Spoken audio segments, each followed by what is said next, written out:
Chapter 1505.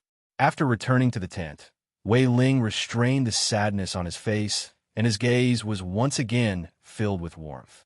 Nie Liang, who should have been lying in the coffin, was sleeping lightly on his bed.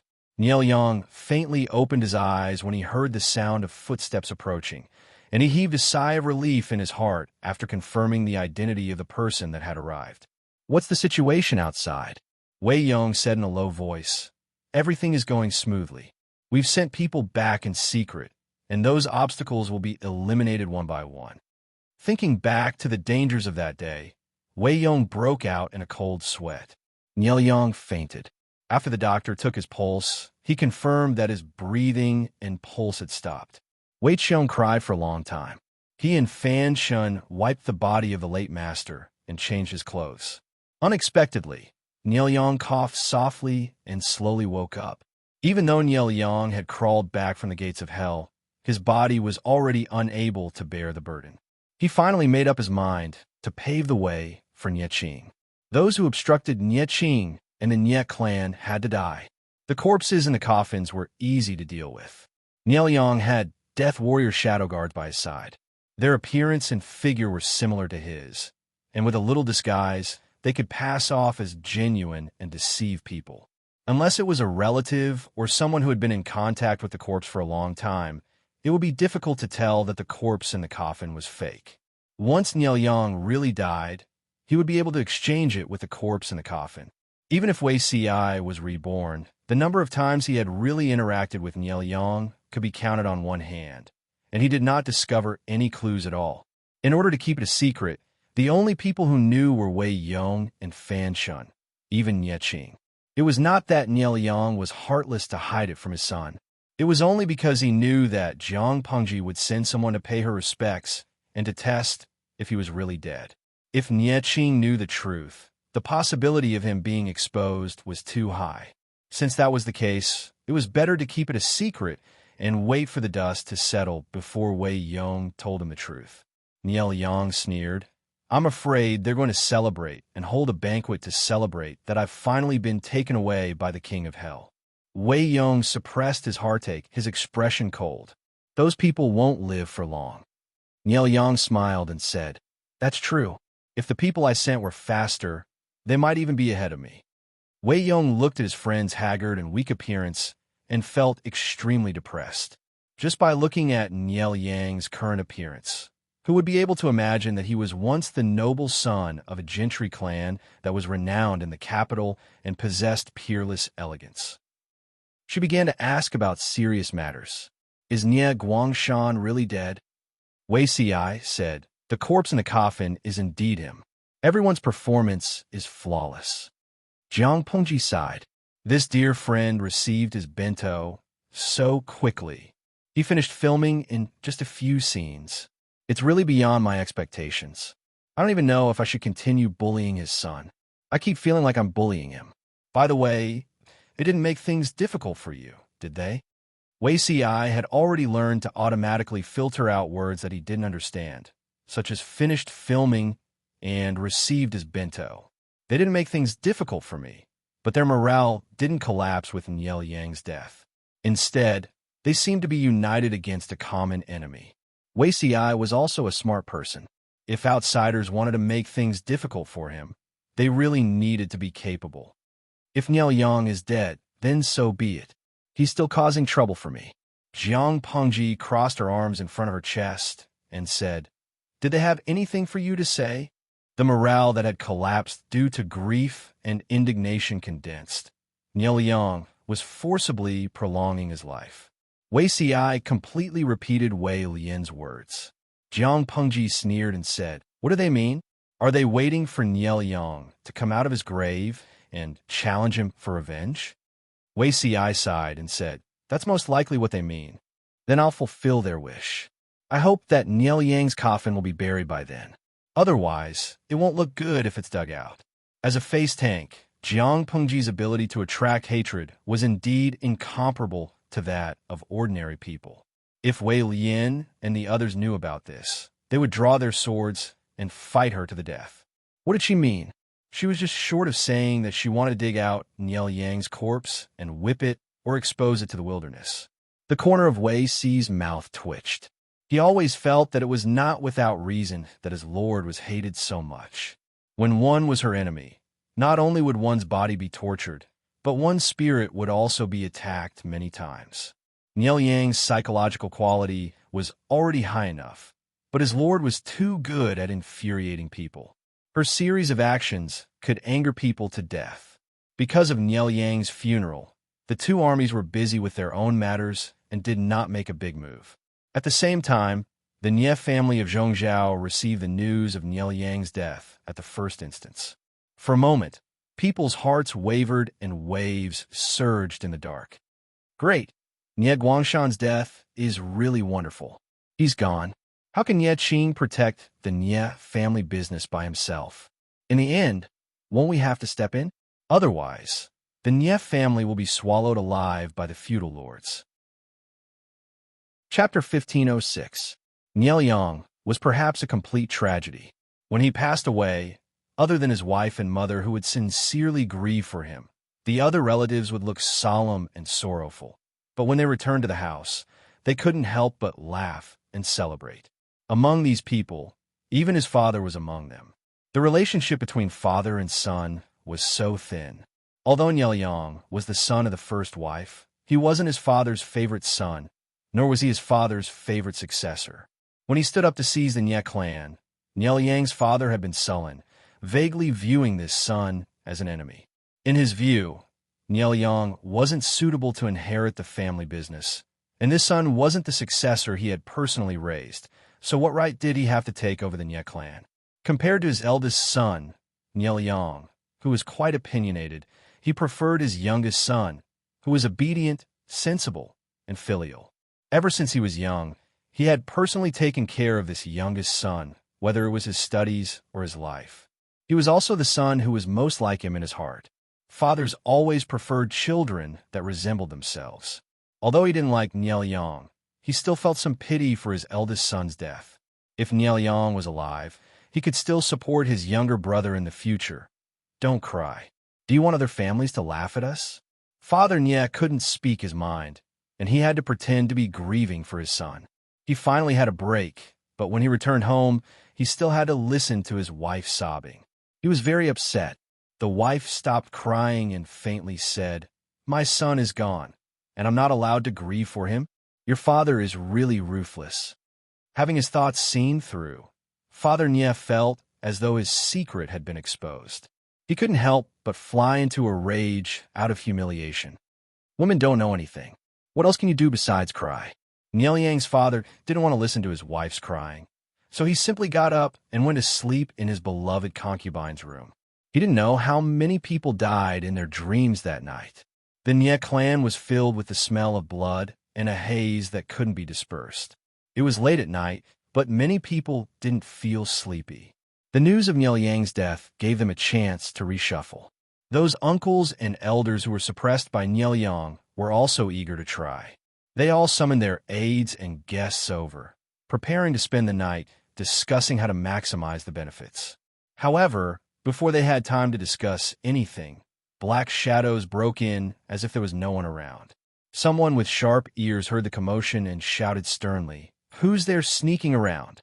The sound of footsteps could be heard as men dressed in black rushed in one after another. They were all holding sharp sabers in their hands. How could the crowd not know what was going on? They all shouted, "Assassin!" Unfortunately, the speed of the reinforcements could not keep up with the speed of the assassins. One by one, they lined up to report to Yin Luodian. Some of them had learned martial arts and were able to draw their swords to defend themselves, but they could not withstand the massacre of this group of desperados. Why is it so noisy outside? There were also some who had already taken off their clothes and rested. Not long after, they were awakened by the commotion. As soon as they opened their eyes, they vaguely saw a black shadow standing in front of their beds. They were instantly scared out of their wits. Without waiting for him to call out, the assassin raised his hand and chopped off his neck. Blood splattered all over the ground. The same situation played out in different places. None of the ambitious members of the Nie clan's direct line or collateral line were spared. The next day, The news spread like wildfire. Those who were lucky enough to survive almost wet their pants in fright. Their bodies were drenched in cold sweat, and they were glad that they had survived. Panic, fear, relief, anger. Their complicated feelings were mixed together into a ball, causing their hearts to feel stuffy and their hands and feet to feel icy cold. Who do you think did this? As soon as he said this, the rest of them looked at each other. They did not dare to voice out their guesses for fear that they would be killed. After a while, one of the Nye clan members said, "Most likely, perhaps an enemy?" His answer was disdainful. This large-scale assassination was too sudden. The enemy had obviously planned this for a long time and had planted informants around the target.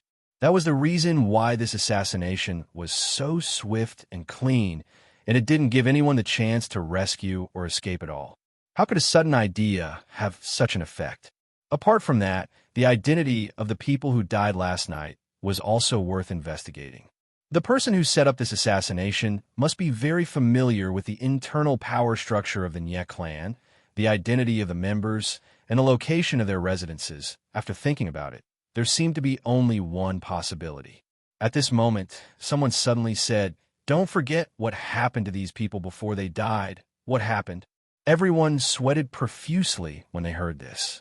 The news of Nyelyang's death had just arrived, and a large number of Nye clan members who had threatened Nyelyang and his son died that night.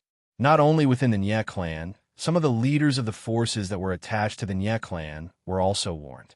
It was easy to imagine who was the one who did this. No, did Nye Guangshan die? Could it be that the news was fake and they were deliberately deceiving us? It's not that they were deceiving us.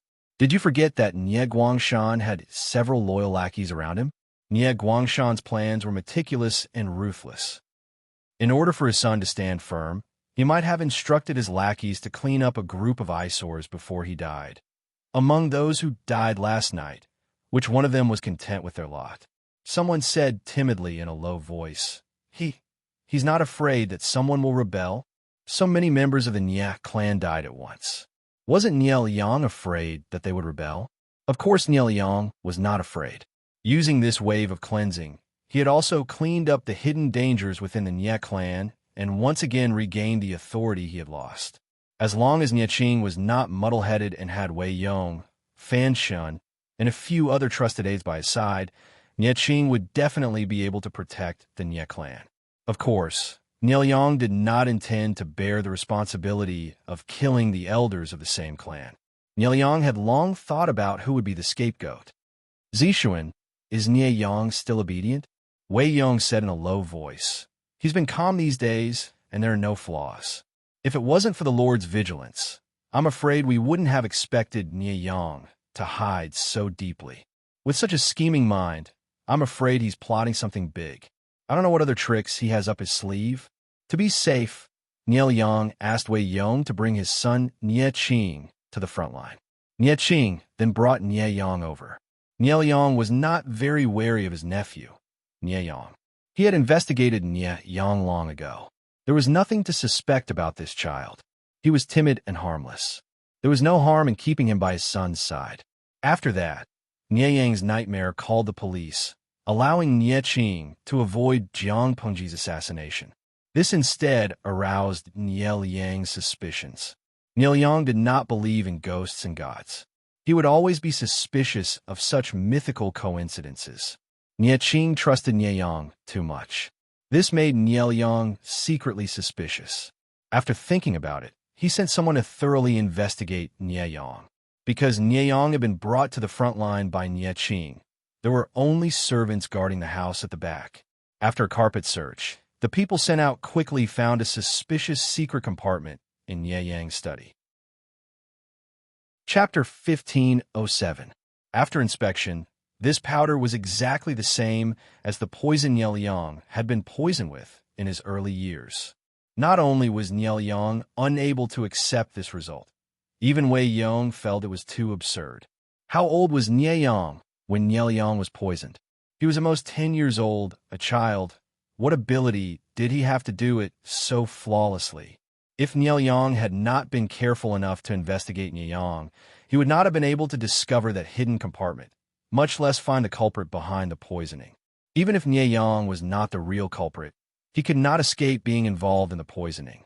Nie Yang laughed self-deprecatingly, the corners of his lips curling into a mocking smile.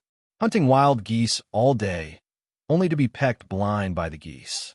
To think that I prided myself on being smart, yet I was schemed against by a junior, truly laughable. Ever since Nie Yang found out that he had been poisoned, he had rescreened the people around him and secretly sent people to investigate the poisoning. However, no matter how he investigated, he could not find the culprit. Following the clues he had, he would only find a few uncles in the end.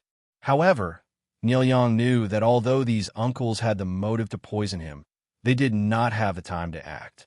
Therefore, the person who harmed him was still hiding behind the scenes. Nie Yang had never let down his guard, who knew that a new clue would appear and he would be caught off guard. Nie Yang was younger than Ye Qing, so why would Nie Yang suspect him? After discovering that there was something wrong with Nie Yang did not get rid of him immediately. Firstly, he was worried about his son Ye Qing. Secondly, he felt that Nie Yang was really strange, and it was not good to alert the enemy before figuring it out. Thirdly, being schemed against, he had to collect some interest. Nie Yang planned to push the blame of killing an elder of the same clan onto Nie Yang to clear his suspicions. This way, his son Ye Qing could see this person's true face. Wei Yong said, "I really don't know how he could have so many schemes at such a young age. He's even more shrewd than an old fox." The moment those greedy and ambitious old foxes of the Nie clan heard that Nie Yang was dead, they could not hold back their ambitions. They never thought that Nie Yang would be able to suppress his nature. To be able to do this, either Nie Yang was innocent and they suspected that he had been mistaken, or Nie Yang's mind was so deep that ordinary people could not deal with him. Or could Nie Yang have already guessed that Lord Nie Yang was not dead? Wei Yong voiced out his conjecture. Nie Yang said, "What's the point of investigating this now? My body can't hold on for more than a few days. I really have the heart, but not the strength." Nie Yang is indeed very scheming. It's a pity. Otherwise, he could be Qing Er's right-hand man. Nie Yang was quite satisfied with his son, except for one thing. Nie Qing was too pure and kind. This kind of personality was nothing in a flourishing age. Nie Yang could protect him to become a noble son of a landowning family. But now it was troubled times. Even with Wei Dan and the others assisting him, Nie Yang was still worried. If it wasn't for the fact that he was too pure and easy to bully, Nie Yang wouldn't have had the chance to get close to him. Now, their relationship was so good that it was as if Jiao could never leave Meng, and Meng could never leave Jiao. Since he was sure that Nie Yang was a hidden danger, Nie Yang planned to secretly send people to get rid of him. He wouldn't be able to see these things, but Wei Yong would help him achieve them, and the ending would be similar. Wei Yong said, "This kind of person cannot be left for long. It's best to eradicate him as soon as possible." Whether it was Nie Yang or Wei Yong, they were both cautious people, not to mention that Nie Yang was already dead. Logically, other than them, no one else knew about this conversation, but they didn't know that Nie Yang's ability was close to that of a spiritual monster and couldn't be measured with common sense. Nie Yang knew that Nie Yang wasn't dead, so he didn't dare to let his guard down and often let the system keep an eye on him. Of course, this conversation was heard by Nie Yang as well. The system sneered. "Now you know the difference between you and Nie Yang, right? If I didn't help you, you wouldn't even know how you died." Nie Yang's face was hidden in the shadows, but his eyes shot out a cold light, and his murderous intent spilled everywhere. The system said relentlessly, "If I didn't help you, you wouldn't have been able to poison Nie Yang. Even if you succeeded, you would have been easily caught by him. If I didn't help you, you wouldn't have been able to restrain your ambitions when Nie Yang faked his death, and he could have gotten rid of you. If I didn't help you, now you wouldn't even know that Nie Yang already had murderous intent towards you and was prepared to use you before sending someone to kill you. You still don't dare to admit it? You're just a mortal. No matter how scheming you are, you can't compare to my ability." Nie Yang's previous attempt to turn the tables had made the system extremely annoyed, and now it was going all out to attack him. The system also knew that Nie Yang was scheming, but no matter how scheming he was, If he didn't have the ability to realize it, it would just be a joke. Taking advantage of this, the system wanted Nie Yang to completely understand his own weight, so that he would obediently surrender and not challenge the system's authority. This is a death trap. You'll die if you're not careful, and Nie Qing won't be able to protect you. If he finds out that you're the real murderer of his father, do you think your brotherly relationship with Nie Qing will matter? Now, the only person you can rely on is me. The system laughed maliciously, like a demon whispering in Nie Yang's ear, tempting him to fall deeper into the abyss. After a while, Nie Yang laughed foolishly. His expression was still cold, but his eyes were filled with madness and murderous intent. Rely on you? Nie Yang couldn't help but laugh, and he said, Nie Yang wants to kill me. Are you some kind of saint? Until now, he could not forget the lightning torture the system gave him, where he could neither live nor die. With the system's attitude, how could Nie Yang believe that it was kind to him? From Nie Yang's perspective, the system was also an evil spirit, hiding in the dark and plotting something. When the system achieved its goal, Nie Yang might end up worse than death. The system laughed sinisterly. I can at least let you live for a few days. You don't want to die without tasting power, do you? It had been bound to Nie Yang for so many years. It knew very well about Nie Yang's obsession with power, almost to the point of being possessed. Nie Yang was silent for a long time after listening to the system. As he struggled in his heart, his young face became twisted and sinister. The system laughed. Have you thought it through? Nie Yang asked it. Do you have a way to turn the tables? Nie Yang and Wei Si started to suspect Nie Yang. Nie Yang didn't think that he could turn the tables. This was a dead end. The system said, yes, of course. The person who's going to die is Nie Yang anyway. What if you're not Nie Yang? Nie Yang frowned. He didn't know what sinister trick the system had come up with. You mean, you want me to disguise myself as someone else and find a substitute to die for me? That's not easy. Wei Si and the others weren't familiar with him. They could find someone who looked 70 or 80% similar to him to fool them, but Nie Qing would definitely be able to recognize him. Unless the system had the ability to find someone who looked exactly like him, with the exact same height and body shape. As expected of a mortal's thinking, the system is omnipotent. Back then, I could secretly poison you, so naturally, I have the ability to help you out of danger. Speaking of which, if it wasn't for you acting smart and keeping a tail on me, Nie Yang wouldn't have suspected you even if he died. The system sneered, I have something in my hands that can perfectly turn you into someone else, and, at the same time, make someone else perfectly turn into you. With your rotten heart, you should be able to understand what I mean, right? Chapter 1508. You? What do you mean by that? Nie Yang's voice was trembling, like sandpaper rubbing against glass. There was a hint of resistance in his voice. The system could not be bothered with Nie Yang's nonsense. How could the system not know how black-hearted this kid was? If he couldn't bear to pretend now, what was he doing earlier? The system laughed mockingly. Host, don't you think it's too late for you to pretend to be a saint? Forget, you don't know what a saint is. A saint is a good person. Nie Qing is closer to the side. You won't even have that word in your next life. In terms of the darkness of the human heart, even the system can't compare to you. What I mean just now, do you dare touch your non-existent conscience and say you don't understand? The system's words were full of sarcasm, causing Nie Yang's face to turn green and white. Selfishly, Nie Yang did not have much feelings for Nie Qing, but he was not that cruel either. He planned to let Nie Qing live. However, the system was far more cruel than he was and wanted to swap their identities. This way, Nie Qing would take the blame for Nie Yang and die in the hands of his father, Nie Liang, and father-in-law, Wei Yong.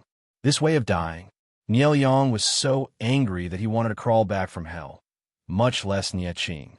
Nie Yang sat paralyzed and hesitated for a long time before asking tiredly, Other than this, is there no other way? The system said, I only have this one method.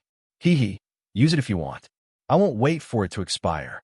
Looking at the flickering candlelight, Nie Yang suddenly laughed foolishly, as if he had been relieved of some burden and fell into an even deeper abyss. I understand. What do you want me to do? He should have known that the system had ill intentions and would drag him into a hopeless situation sooner or later. It was too late to regret now.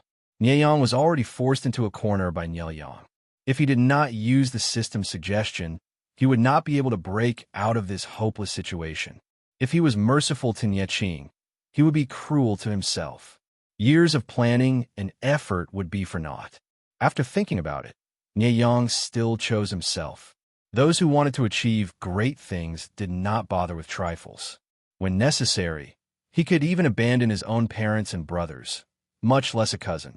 Nieyang secretly killed several of his uncles and drugged old Master Nie, causing him to become paralyzed and demented. Wasn't that also cruel and ruthless? Just as he was thinking, a slight movement came from outside. Nieyang's mind sounded the alarm, and a hint of fierceness appeared in his eyes.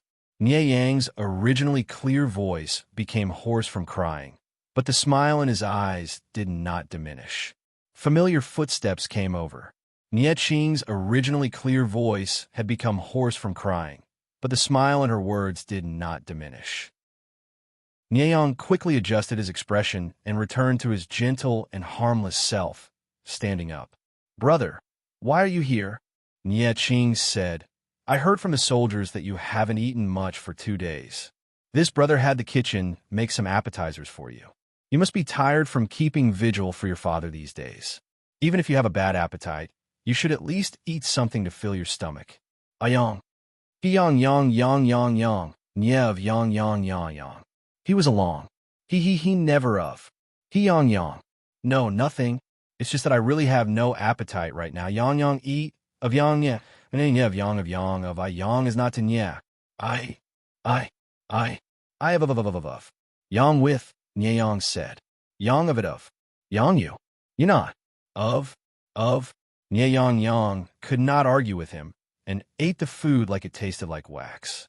Seeing that Nieching was defenseless, Yang felt complicated. Nieching read military books and learned new things. Nieyang asked the system, "What's your idea? Could it be a possession in the novels?" The system smiled lazily. "No, I can do what you said, but it's too much effort. For a soul, a body born from a mother's womb is the most suitable. You and Nieching exchange souls. The biggest possibility is that both of you will become sickly and die early because of the instability of your soul. My idea is to disguise yourself. This disguise can change your appearance to that of the other." The system was in a good mood, so it spoke more. "You and Nieching are inseparable. You know his hobbies, relationships, habits, conversation style. It's not difficult to disguise yourself, and the possibility of being seen through is low. Wei Yong may be Nieching's father-in-law, but they don't have much contact, so their understanding is limited. As long as you don't make any fatal mistakes, Wei Yong may be suspicious, but most he will think it's because of the death of his father. Don't you think this idea is perfect? With Nieching's identity, you'll be the rightful young master. Everything will be at your fingertips." Actually, thinking about it, Nieyang's previous schemes were just messing around. If Nieyang had taken advantage of Nieching's young age and unstable personality to take his identity, why would he need to plot against Nieyang? The system's methods could easily smooth a rough road, but mortals could not. A bitter smile appeared on Nieyang's face. It was indeed at his fingertips. At the same time, his fear of the system increased. To Nieyang, the system and Nieyang were both swords hanging over his head. The difference was that Nieyang's sword was about to fall, and his death was near, but the system did not know. They were all enemies. Nieyang was not someone who was willing to be enslaved. Even if the system used force to make him submit, his rebellious nature was still there. After 2 hours, Nieching prepared to leave, but Nieyang urged him to stay. "It's getting late. Why don't you rest here, brother?" Nieching smiled. "That's good too. We haven't talked at night in a long time." Their brotherly love was deep. Wei Dan was the one with the most pain in the ass. He knew that there was something wrong with Nieyang, but he could not tell his son-in-law. Fortunately, Nieyang was surrounded by spies. If he dared to make the slightest movement, what awaited him would be his head. Time passed quickly. Nieyang's death passed in the blink of an eye. As the eldest son of the first wife, Nie Qing should return to his hometown and let Nie Liang return to his roots. Wei Dan said, "The front lines can still be delayed for a while. Young master can rest assured. After the funeral of the late master is settled, we will take revenge for the late master."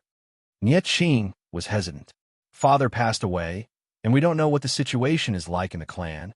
"I'm afraid there will be a storm of blood when we return," Wei Dan said. Before the late master passed away, he already made proper arrangements. Young master does not need to worry. Nie Qing did not think that his father would even worry about this. An indescribable sorrow welled up in his heart, and his eyes reddened. "Right, this subject wants to borrow someone from young master." "Ooh," Wei Dan said. "Nie Yang, why does father-in-law want to borrow Yang? He is usually very lazy and leisurely. If father-in-law wants him to do something, don't have too much hope." Nie Qing smiled. "Fortunately, he is still young and has good talent. With more experience, he can become a talent who can take charge of things. Father-in-law should teach him more." Wei Dan felt his stomach ache when he heard this. At the same time, he became more wary. Nie Yang's thoughts were as deep as the sea. Although Nie Qing was kind and romantic, he did not lack any brains. He could hide it from Nie Qing and maintain such a good relationship. It could be seen that he could act. Chapter 1509. As a bugged listening device, the system had a firm grasp of Nie Liang, Wei Yong, and the others' movements and conversations. Knowing the two's plan, the system gloated at Nie Yang. They're about to make a move. Wei Yong plans to let Nie Qing help his spirit back and found an excuse to make you stay. If you want to make a move and switch identities, you have to do it within these 2 days. Otherwise, you won't have chance. After spending some time to get used to it, Nie Yang was no longer as resistant and uncomfortable as before. "I know.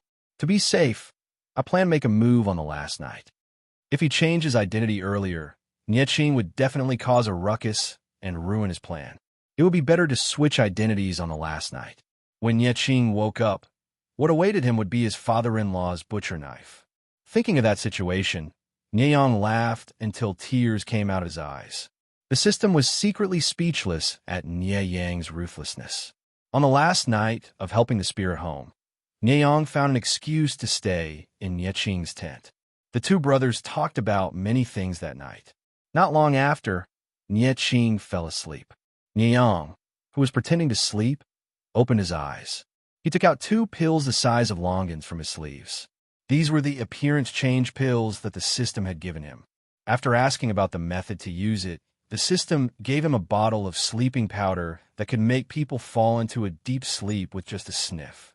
For the appearance change pills to work, the target's blood had to be taken and mixed with it to be consumed. Nie Qing wasn't in a deep sleep. If the blood was taken directly, it might wake him up. Nie Yang's hands trembled as he cut Nie Qing's finger and stabbed himself. He mixed Nie Qing's blood with pills and swallowed it. Not long after, his slender body became more plump, his skin squirming like it was alive, making people's hair stand on end. When the squirming subsided, Nie Yang stood up and looked in the mirror. The person in the mirror was Nie Qing's face.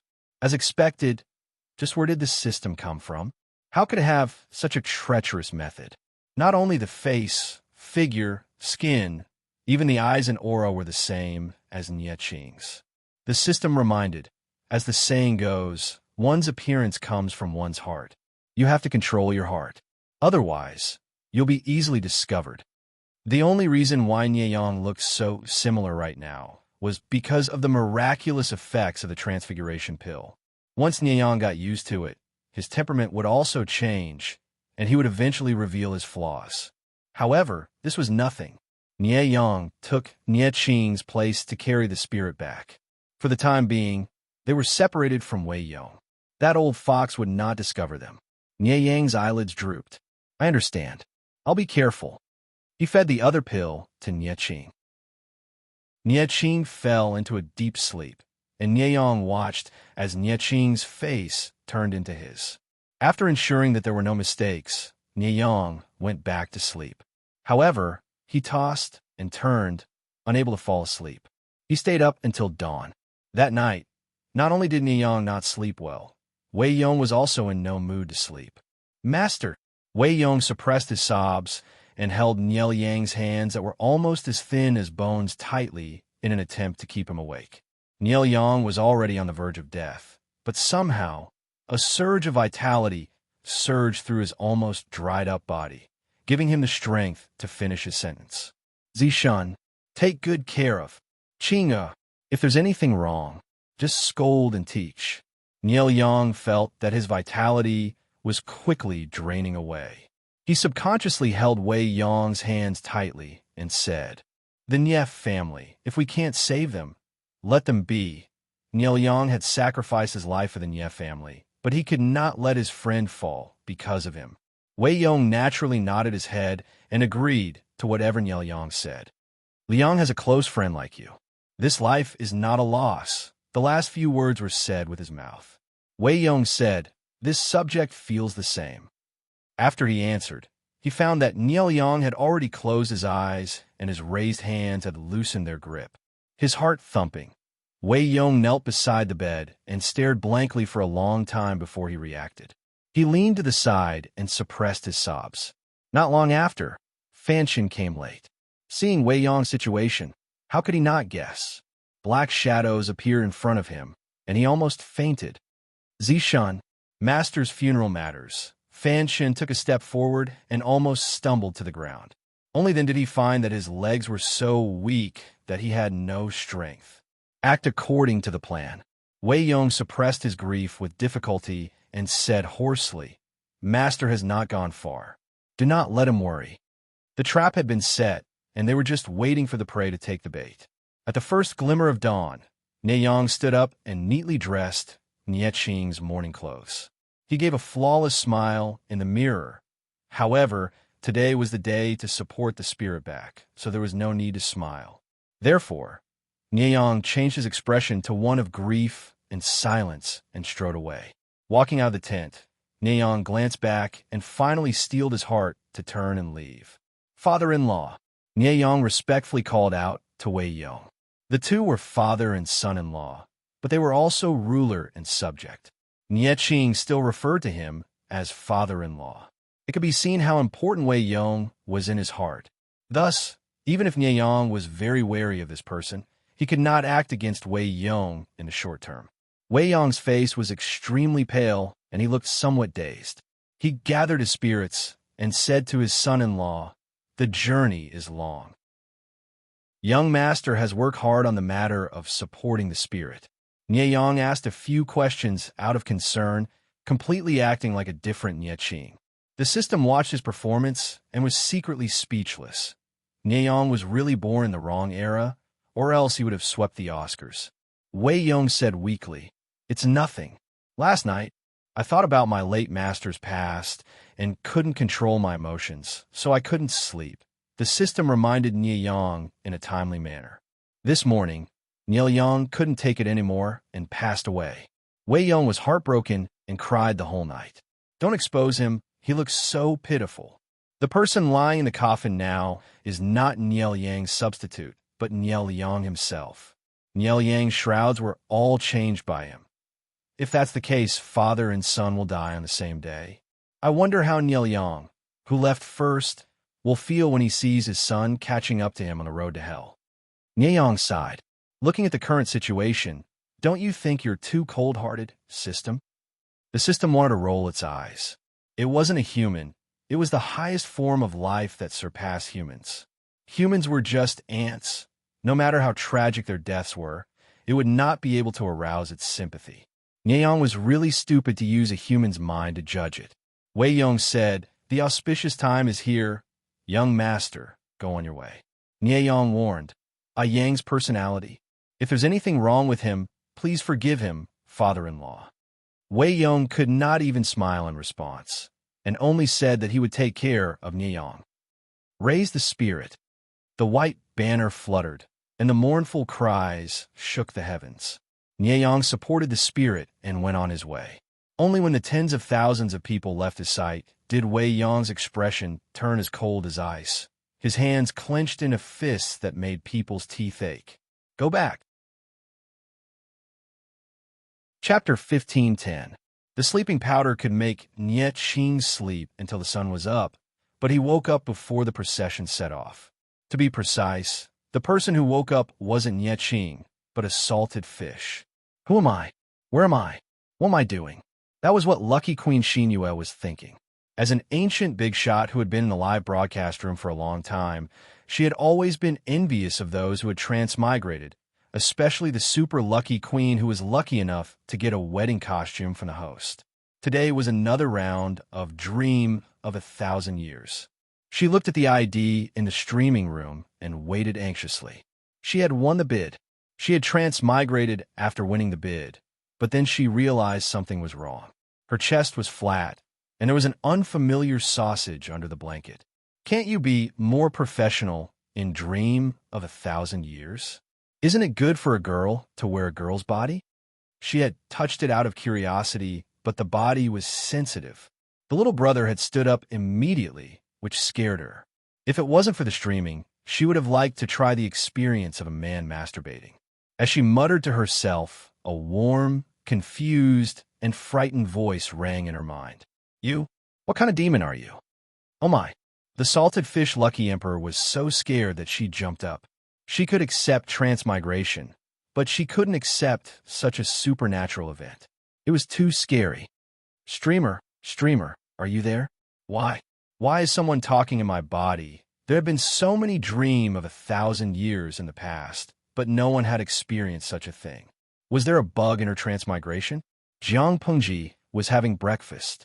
As usual, she had 15 to 16 steamed buns and 3 to 4 bowls of seaweed soup. Streamer V, you look like a military tent. Figure out where you are first. Don't panic, I'll always be here. The Lucky Emperor was slightly relieved. At that moment, the voice rang out again. It was panicky and confused. Who are you? Why is it Yang's voice? The salted fish asked timidly, Who is Yang? Jiang Pengji glanced at the streaming room. The temporarily borrowed body of the Lucky Emperor looked familiar. She frowned and quickly remembered who the person was.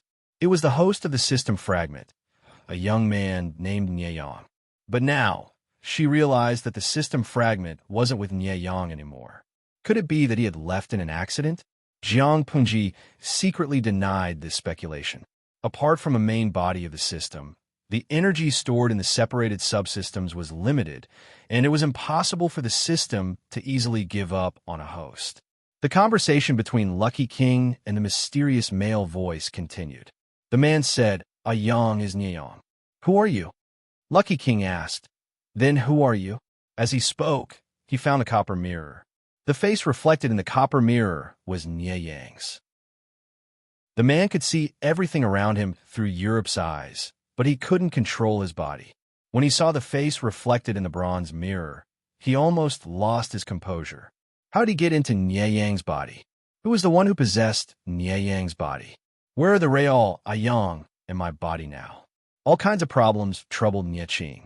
Yes, this unlucky person who had his nest occupied was Nye Qing. Dream of 1,000 Years had chosen his body as its host. It took Lucky a few minutes to understand the situation. If that's the case, I've joined Yang. He's my lord's enemy. Lucky Emperor was smart.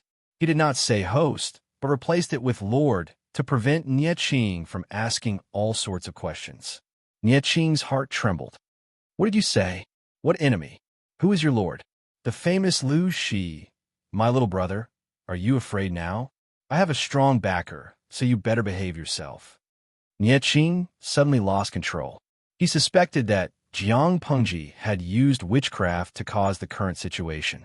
Lucky King ignored him and curiously studied the system interface. According to Lucky King's guide on the forum, the system would give him a reminder to help him hide his identity. Lucky King didn't understand the situation, so he naturally sought help from the system. He was shocked when he saw it. Please leave this place immediately. A fatal disaster is about to befall you. Oh my, this is so exciting.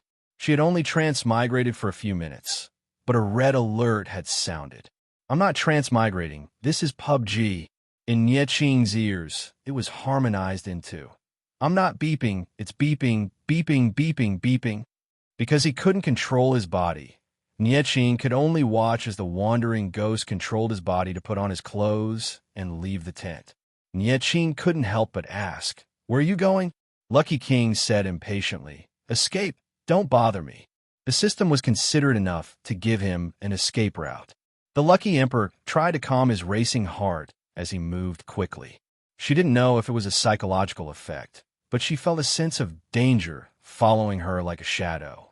According to the system, she came to a logistics tent, endured the stench, and picked out a military uniform to change into. Anyway, this body was a man's, so she changed into it and smeared her face with yellow mud. Relying on the guide given by the system, Lucky King blended into the patrol team without any mishaps. Nieching asked in surprise, "How do you even know the password to change every 3 days?" There were many people in the camp, and in order to prevent spies from sneaking in, the password was often changed everywhere. Nieching thought there was a spy in the camp and was anxious about how to pass the news to Wei Dan and the others. He was caught off guard and heard a shocking discussion. The soldiers who stopped to rest actually said that Nieching was ready to set off. How was that possible? If he was here, then who was the Nieching the soldiers were talking about? Not long after, there was a commotion in the camp, as if someone was being tracked. Nieching once again heard an explosive news that turned his worldview upside down.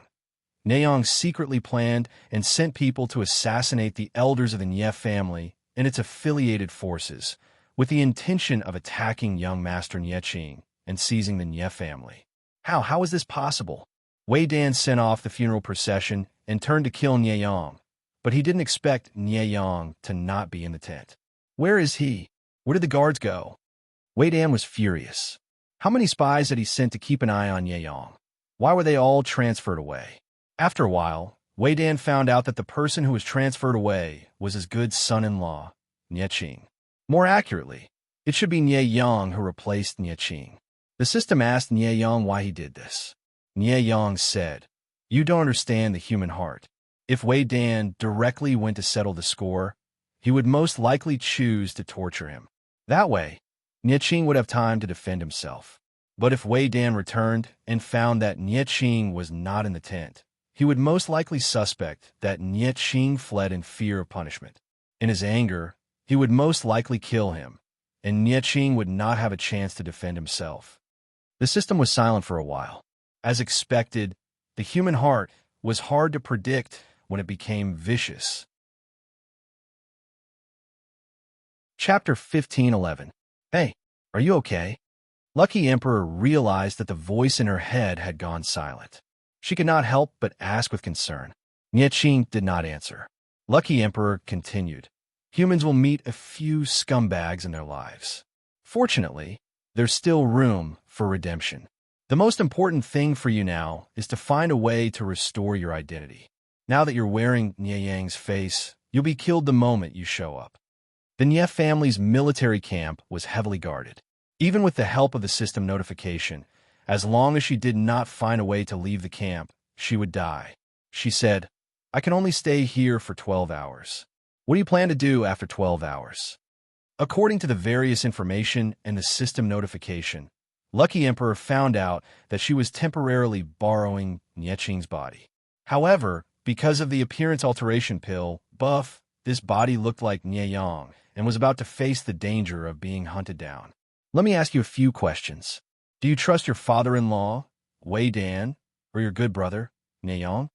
After a while, Nieching's trembling and suppressed voice sounded in her head. "Of course it's my father-in-law," Lucky Emperor said. "Then it's settled. Your father-in-law said that Nieyang secretly plotted against the Nie family and killed the Nie family's elders. It's very likely that he was the one who poisoned your father. You inexplicably ate the appearance alteration pill and became Nieyang. Have you ever thought that the real Nieyang also ate the appearance alteration pill and became you? If that's not the case, how do you explain the people who are supporting you? If he's really your good brother, why didn't he call for you when he suddenly changed his face and identity? If I didn't appear, your father-in-law would have cut you into pieces." Nieching was silent for a long time. However, Lucky Emperor could feel his emotions. Under the influence of that strong emotion, Even she could not help but feel hatred and pain. I say, think of a way. Even with the system's help, she could not leave the Nye camp. Why? That old fellow Wei Dan had locked down the camp and said that not even a fly could be let out. Her idea of joining the streamer had gone down the drain. Now, she could only hope that the native Nye Qing had a good idea. Nye Qing said, "Do me a favor. Do you know how to write?" Lucky King said, "Brother, are you looking down on the cultural level of a straight-A student who received 9 years of compulsory education, a key high school student, and a 211 university student?" Nye Qing didn't understand what she was saying, but she felt kindness. "Help me write some words. I can't control my body." After all, they were two little grasshoppers tied to the same rope. She didn't want to be the first person in the history of Dream of 1,000 Years to die prematurely. That would be too embarrassing. Not only did he not bring back any local specialties, he was also chopped into pieces by the father-in-law of this body. He could not afford to lose face. Nye Qing calmed down and said, "Yang, although Nye Yang understands me, it's impossible for him to know everything.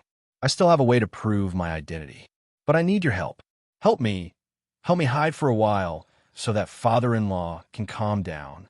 He knew very well how loyal his father-in-law was to his father. If they found out that the culprit behind all of this had escaped, they would have to kill him. Nye Qing would not even have a chance to defend himself. Although he didn't know where Nye Yang got the appearance-changing pill, it must have been an external skill. Nye Qing wasn't afraid of anything else. He was afraid that if he died, the appearance-changing pill would lose its effect and he would return to his original appearance. If his father-in-law found out the truth, he would commit suicide as an apology. No matter what, he had to find a way to get back his identity. Lucky King said righteously, "Tell me, I'll write." After a while, both of them fell silent. "Have you really studied before?" Nye Qing asked uncertainly. Lucky King almost exploded. "Are you questioning the student's educational background?" Although it was simplified Chinese, Nye Qing could barely make out the meaning. Nye Qing didn't ask for more.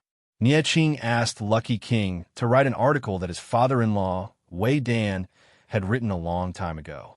This article was about Wei Dan's first encounter with Nye Yang. Because it was somewhat personal, only 2 or 3 people had seen it so far, and Nye Qing was one of them. Because it was a camp-wide search, they couldn't let go of any suspicious places.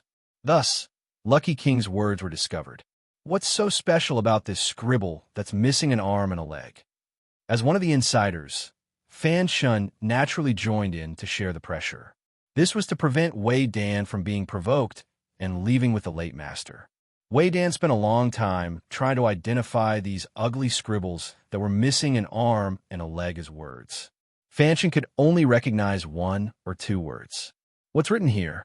Wei Dan's face darkened and he frowned. "It should be the first line of a poem. Is there anything else?" Fan Shun said, "There are a few more. Do you want to go take a look?" "Your body," Wei Dan said, "is a little puzzled." They went to a few more places. The more Wei Dan read, the darker his expression became. "The poem you're talking about is..." Wei Dan recited a complete paragraph and said with a complicated expression, "This is a miscellaneous poem that I wrote in my spare time. Why would it appear here?" Fan Shun was also dumbfounded. "You wrote it?" Wei Dan nodded. "I wrote it a few years ago. The content was a little rough, so it was buried in the study to collect dust." Fan Shun clicked his tongue in wonder and asked, "Zi Shun, think about who has seen it. Who do you think left behind these words?" Since it was written by Wei Dan himself, and it was a work that had collected dust in his early years, there were definitely not many people who had seen it. Wei Dan said, "There are only 3 people, the late lord, the madam, and the young lord. One had already passed away, one was far away in his hometown, and the last was at the funeral. It can't be these 3. Think again. Could we have missed someone?" Wei Dan shook his head. "There shouldn't be anyone else who has seen it. What is the purpose of the person who left behind these words?" As they spoke, a soldier reported that they had found another place. This time, the words were not poems written by Wei Dan, but by Nye Qing when he was young. However, Wei Dan reprimanded Nie Qing for being too crafty and moaning without reason, and had him rewrite it. In other words, this was a useless manuscript. The only people who knew about it were Wei Dan and Nie Qing. In another place, the European emperor wanted to cry, but had no tears to find that the enemy's search circle had shrunk even further. Even with the help of the system, it was difficult to get away. "Big brother, are you sure those words are useful?" Nie Qing said sadly. "I'll give a try. If I'm forced into a dead end, I can't die in the hands of my father-in-law." The European emperor sighed. "Poor child. Learn from my master in your next life. Be more careful. I can only help you this much." After a while, the European emperor heard the sound of footsteps approaching. Not long after, several spears were pointed at her head. "I think it's a game. It's over." The European emperor slowly stood up from a stable where he was hiding, his hands raised high on both sides of his head. In the distance, two middle-aged men dressed in scholarly robes stood. They were Wei Dan and Fan Shen. Fan Shen said, "You're quite good at escaping. Did you think about the consequences when you were doing evil?" The European emperor could not help but struggle. He grabbed the manger with both hands and shouted at Wei Dan, "Father-in-law, I'm your son-in-law. I guarantee it. I also know that there's a painting on the third row of your bookshelf." Wei Dan scolded, "Shut up, Fan Shen." Chapter 15:12. Nie Qing asked curiously, "How do you know what's under the third row of my bookshelf?" The European emperor said, "I'm just spouting nonsense, but I feel like I hit the mark." Nie Qing was speechless. Wei Yong took a few steps forward and placed his right hand on the hilt of his sword. He pulled out his sword. Both the European emperor and Nie Qing thought to themselves, "My life is over. Father-in-law, please wait." The European emperor raised his hand to stop him from approaching. His expression was full of anxiety. She carefully swallowed her saliva and said, "Father-in-law, please don't do it. I'll cut my own throat. Please don't tire you out." Nie Qing had said that even if she had to die, she couldn't die in the hands of Wei Yong. The European emperor felt that it made sense. Fan Shen looked at Wei Yong suspiciously and asked, "When did Nie Yong become Zixuan's son-in-law?" Wei Yong also said, "I'm also curious. How did he get to call you father-in-law?" Wei Yong originally suspected that the person who left these strange words had something to do with Nie Qing, but after seeing the person in person, he felt like he was possessed. Fan Shen asked again, "What's under the third row of your bookshelf?" Wei Yong glanced at him coldly. Fan Shen felt an inexplicable chill. "You believe his nonsense?" Fan Shen was speechless. It wasn't that he wanted to believe it, but Wei Yong's reaction forced him to believe it. He was so curious that his heart was itching. Wei Yong's gaze turned to the European emperor. His cold and murderous eyes made the European emperor and Nie Qing tremble. "Bring her back for interrogation." Fan Shen asked him, "Why don't we just kill her to prevent future trouble?" Wei Yong replied without turning his head, "We can't kill her for now." The European emperor was tied up. Because the rope was very tight, she kept screaming in pain. Fan Shen lost his patience. They escorted her to the tent. The European emperor was violently pushed and fell to the ground. She was in so much pain that tears welled up in her eyes. She felt very wronged. "Who are you?" Wei Yong dismissed his attendants. Only he, the European emperor, and Fan Shen were left. "I've already called you father-in-law. Who do you think I am?" "Your son-in-law." She was about to complain when Jiang Pengji sent her message. She paused and continued, "No, to be precise, this body belongs to your son-in-law. Can't you guys have some basic respect for mountain ghosts? I saved your son-in-law and the eldest son of your old master. Is this how you treat your savior?" Wei Yong sneered. He was most annoyed by the talk of gods and ghosts. Lucky Emperor said calmly, "I used to be a mountain ghost that cultivated in the mountains. Yesterday, I came out to play and found the demonic aura in the camp. Out of curiosity, I came to take a look. I didn't expect to witness such a good show." "That man named Nie Yang gave your son-in-law an appearance-changing pill and used it to swap their appearances. Now, Nie Yang has openly taken the position of your son-in-law, and your son-in-law has taken the blame for him. Do you have proof?" Lucky Emperor said stubbornly, I don't have any evidence, but you can kill me. I only hope that you can remain calm when you see your son-in-law die under your sword. I'm a spirit of the mountains, shapeless and formless. If this body dies, at most my soul will leave, but your son-in-law won't be so lucky. After listening for a while, Fan Shan was confused at first, then shocked. You're really a spirit? Lucky Emperor said according to Jiang Pengji's remote guidance. You're really forgetful. Wasn't the demon empress before Zhongzhao was destroyed a wooden figure? Even an ambitious spirit can run to become an empress. Why can't a well-behaved mountain ghost come out and do good deeds? The news that the demon empress was a wooden puppet spread like wildfire among the people. Many people thought that it was just a rumor, but Wei Yong, Fan Shun, and the others had their own sources of information. The demon empress had indeed turned from a living person to a wooden puppet in front of everyone. Lucky Emperor forced himself to calm down and continued to repeat Jiang Pengji's words. I'm really unlucky. It's so good to stay in the mountains and cultivate. It's rare for me to come out, but I encounter such a terrible thing. I'm even involved in the battle of the feudal lords. If I'm not careful, I'll be stained with endless karma. She looked like she had nothing to lose and said to Wei Yong fearlessly, The Nyeyang you mentioned seems to be in cahoots with the demons of the evil path. I don't know where he got the appearance-changing pill. There's no proof.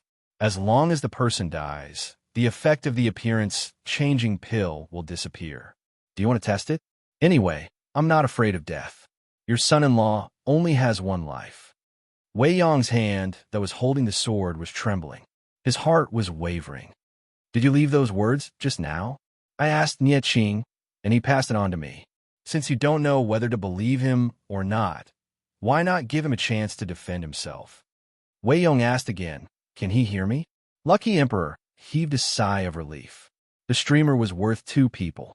It seemed that Wei Yong had been fooled. He can hear you. If you want to ask me anything, I can help you pass on the message. If what you said is true, I'll treat you as my benefactor. If there's any falsehood, you know what will happen to you. Lucky Emperor saw that Jiang Pengji had sent him another bullet screen. He was excited. Great. It just so happens that we mountain ghosts don't like to be involved with mortals, especially people who are involved with the world's major powers. I saved Nie Qing's life. Remember to give me a gift. We're done. Wei Yong's face darkened. He asked a few questions. For example, where did he become Nie Qing's disciple? What they talked about? What jokes Nie Yang made when he brought his son to be his disciple? What promises Nie Qing made when he married Wei Yong's eldest daughter? These were all private matters. Very few people knew about them. Even if Nie Yang and Nie Qing were close friends, it was impossible for him to know about these small matters. To prevent accidents, Wei Yong purposely set up traps. For example, he asked Nie Qing what books were placed on the bookshelf in the southwest corner of his study. In reality, there were only a few zither and no bookshelves. Nie Qing answered one by one, and Lucky Emperor passed on the information. The more Wei Yong asked, the more frightened he became. Fan Shun, who was beside him, paled. Do you believe me now? Lucky Emperor stabbed Wei Yong in the heart. You almost killed your son-in-law. Wei Yong used the tip of his sword to remove the thick rope that bound him. Lucky Emperor finally regained his freedom. I can only possess a mortal for 12 hours. After 12 hours, Nie Qing will regain control of the body. Fan Shan asked, Is there a way to remove the effects of the pill and let the young master regain his original appearance? Lucky Emperor shrugged. There's no way. I don't know either. If you can help the young master return, I will never forget your great kindness. How could Lucky Emperor know? When he was secretly anxious, Jiang Pengji pointed out the way for him. Since you're begging, there's a way. What way? You capture Nyeyang and give him to Lu Shi. Lu Shi's sword can slay all the demons in the world. That demon is currently possessing Nyeyang's body. Lucky Emperor said, As long as the demon helping Nyeyang is eliminated, the effects of the pill will naturally be removed. Of course, although I'm a mountain ghost, I've heard that mortals fight fiercely. Lu Shi is your mortal enemy. However, there are trade-offs in everything. Do you want Nie Yang to take over your nest and make Nie Qing unable to see the light for the rest of his life? Or do you want to endure the humiliation and let Lu Shi help you eliminate the demon? You choose. Wei Yong trembled and almost lost his footing. He said sarcastically, "Is Lu Shi really the chosen one? All the demons in the world will help him succeed?" Lucky Emperor was about to reply, "Of course," when Jiang Pengji sent a bullet screen. "It's hard to say. Whoever has the world in the end will be the chosen one." She laughed. "I've already said that it's not easy for mountain ghosts to cultivate. They can't casually affect the change of emperors in the mortal world. How can a small mountain ghost bear such a huge karma? Believe it or not, it's up to you." Fanshin said, "That's true. If mountain ghosts help Lu Shi, why would they save the young master?" Chapter 15:13. Oh Huang said this with a fake smile, but deep down, she was very upset. She didn't understand. Wasn't it good for the myth streamer to damage the enemy's morale? Why did she reject it? Jiang Pengji's reason was simple. First, she had the strength to defeat the Nye family. There was no need to take this shortcut. Even if she won, it would not be honorable. Instead, she would be criticized as destiny. It sounded nice, but it was useless against those who were strong. How could she feel good if she said that she got her results by luck? Second, and this was also the most important reason, she wanted to take the opportunity to get rid of the system fragment. Other than the god-slaying sword in her hand, ordinary people could not deal with a spiritual life like the system. It was useless to kill Nye Yang. The system fragment would find a way to escape. If she missed this opportunity, it would be difficult to catch it in the future. To put it bluntly, this thing was a pile of **T.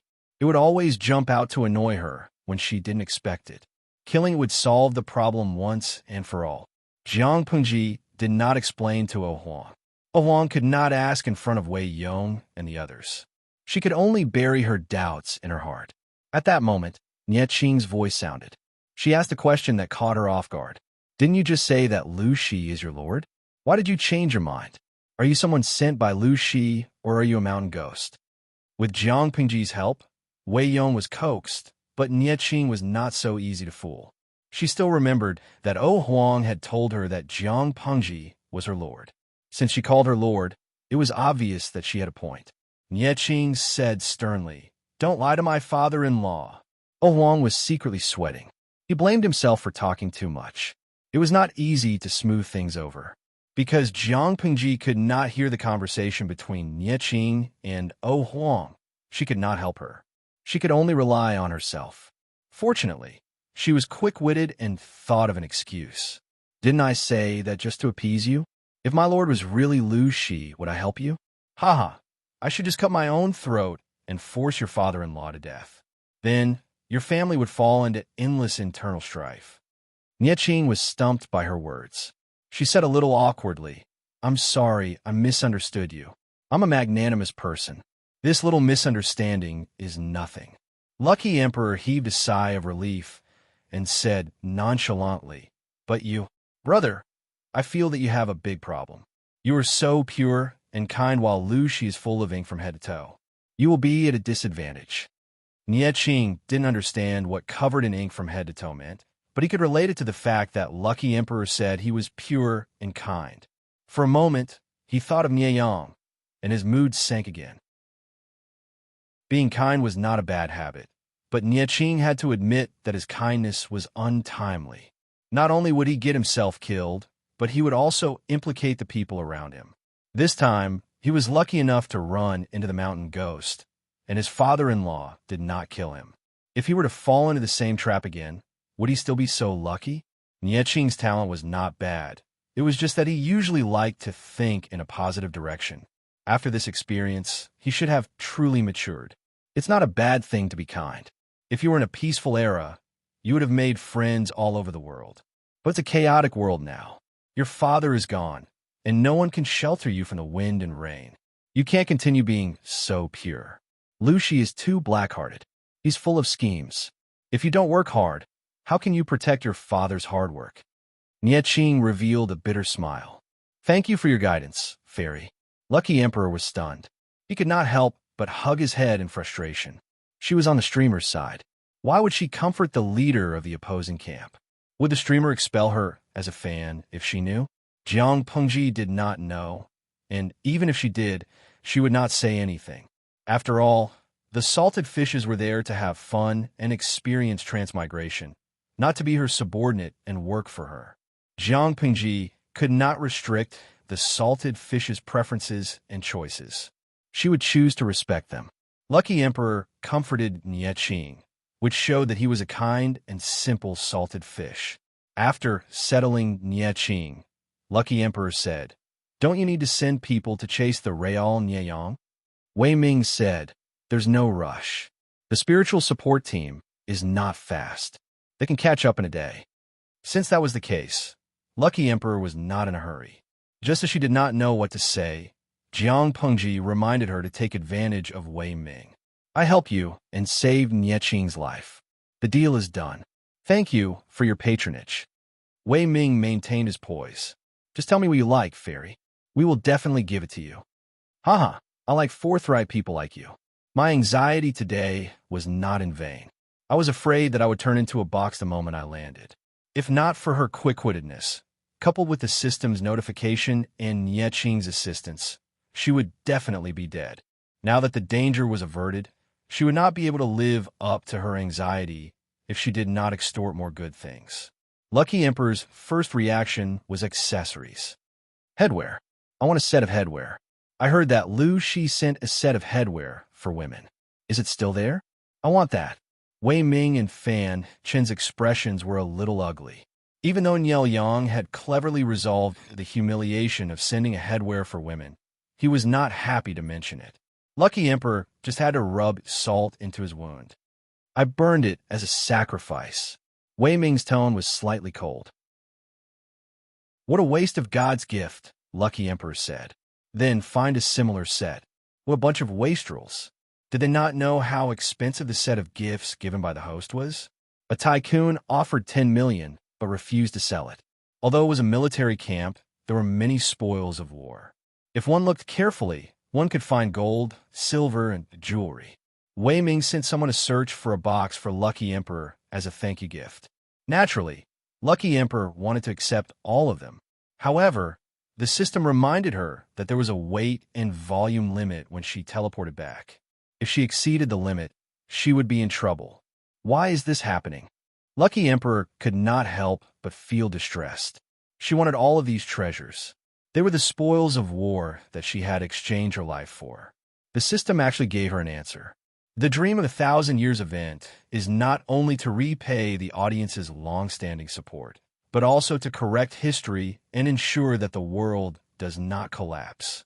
If the experiencer takes too many items, it is very likely to cause a deviation in the historical timeline. Please understand. Lucky Emperor expressed her understanding towards this explanation.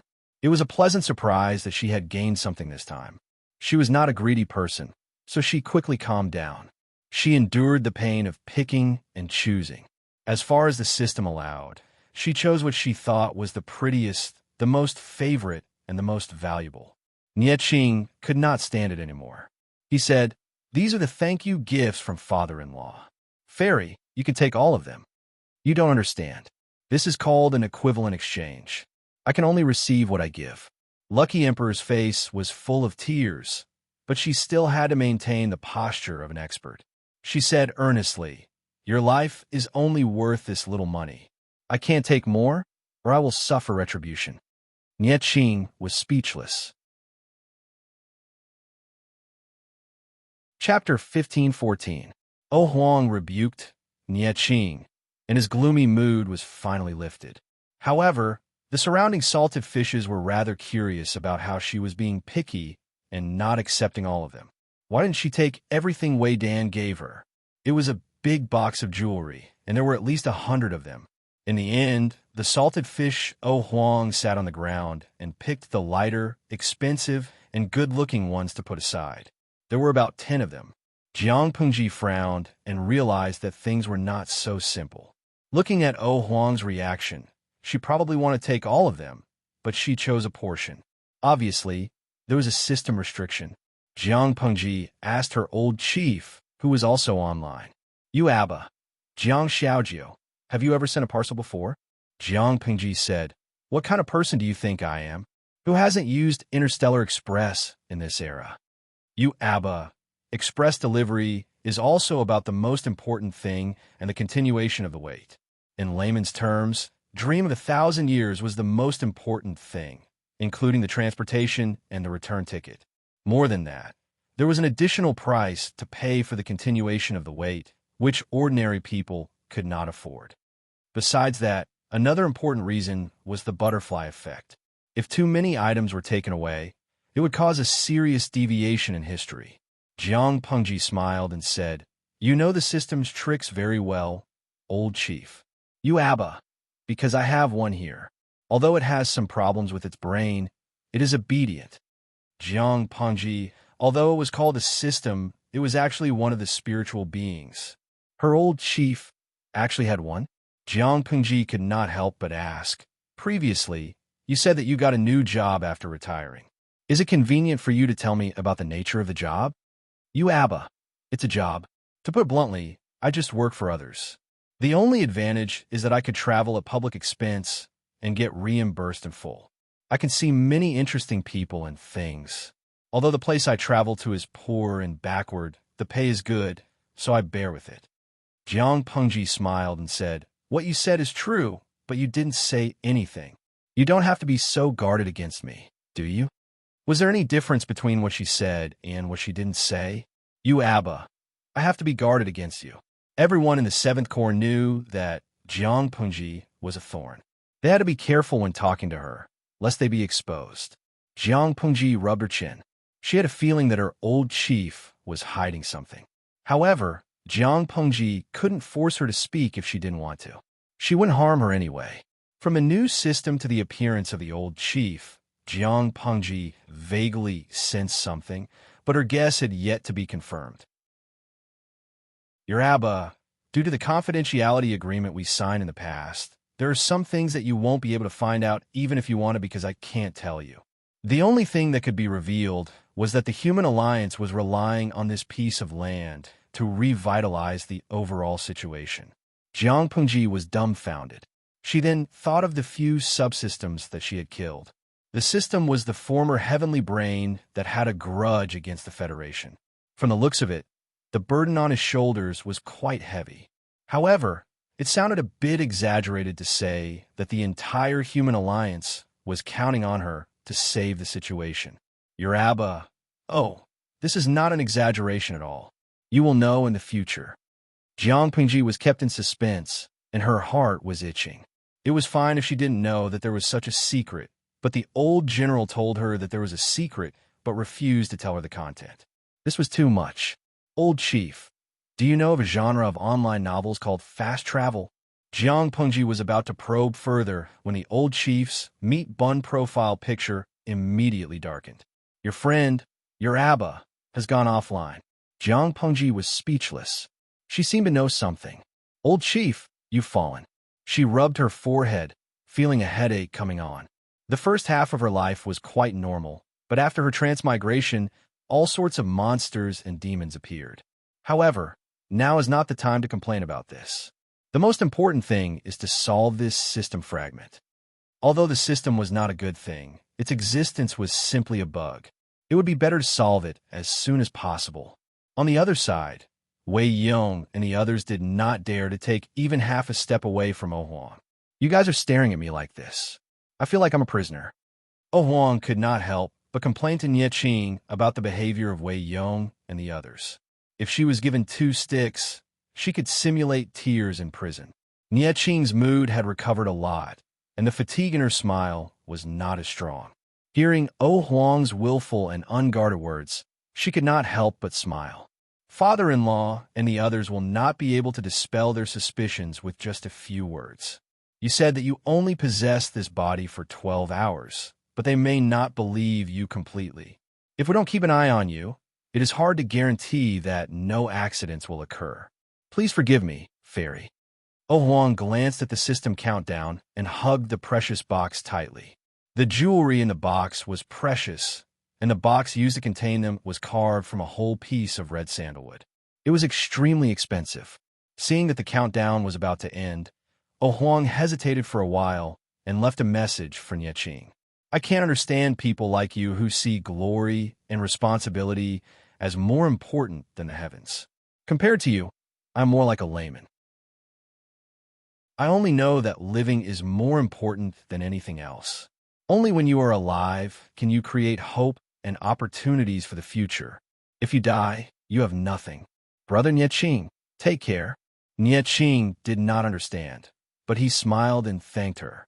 After a while, he felt his entire body sink. What happened?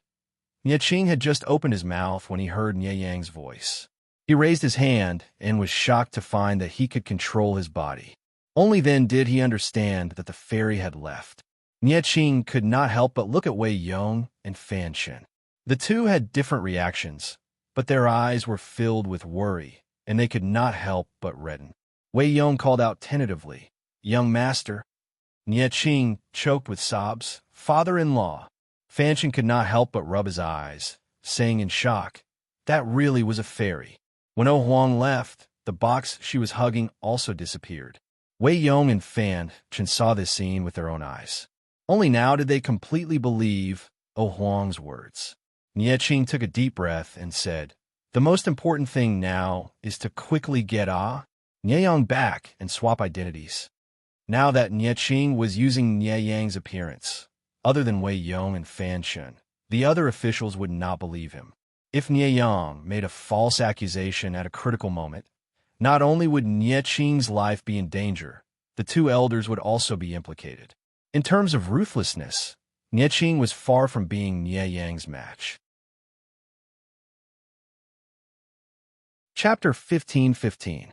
Wei Yong said, "Young master, don't be anxious. Young master should not appear in this matter."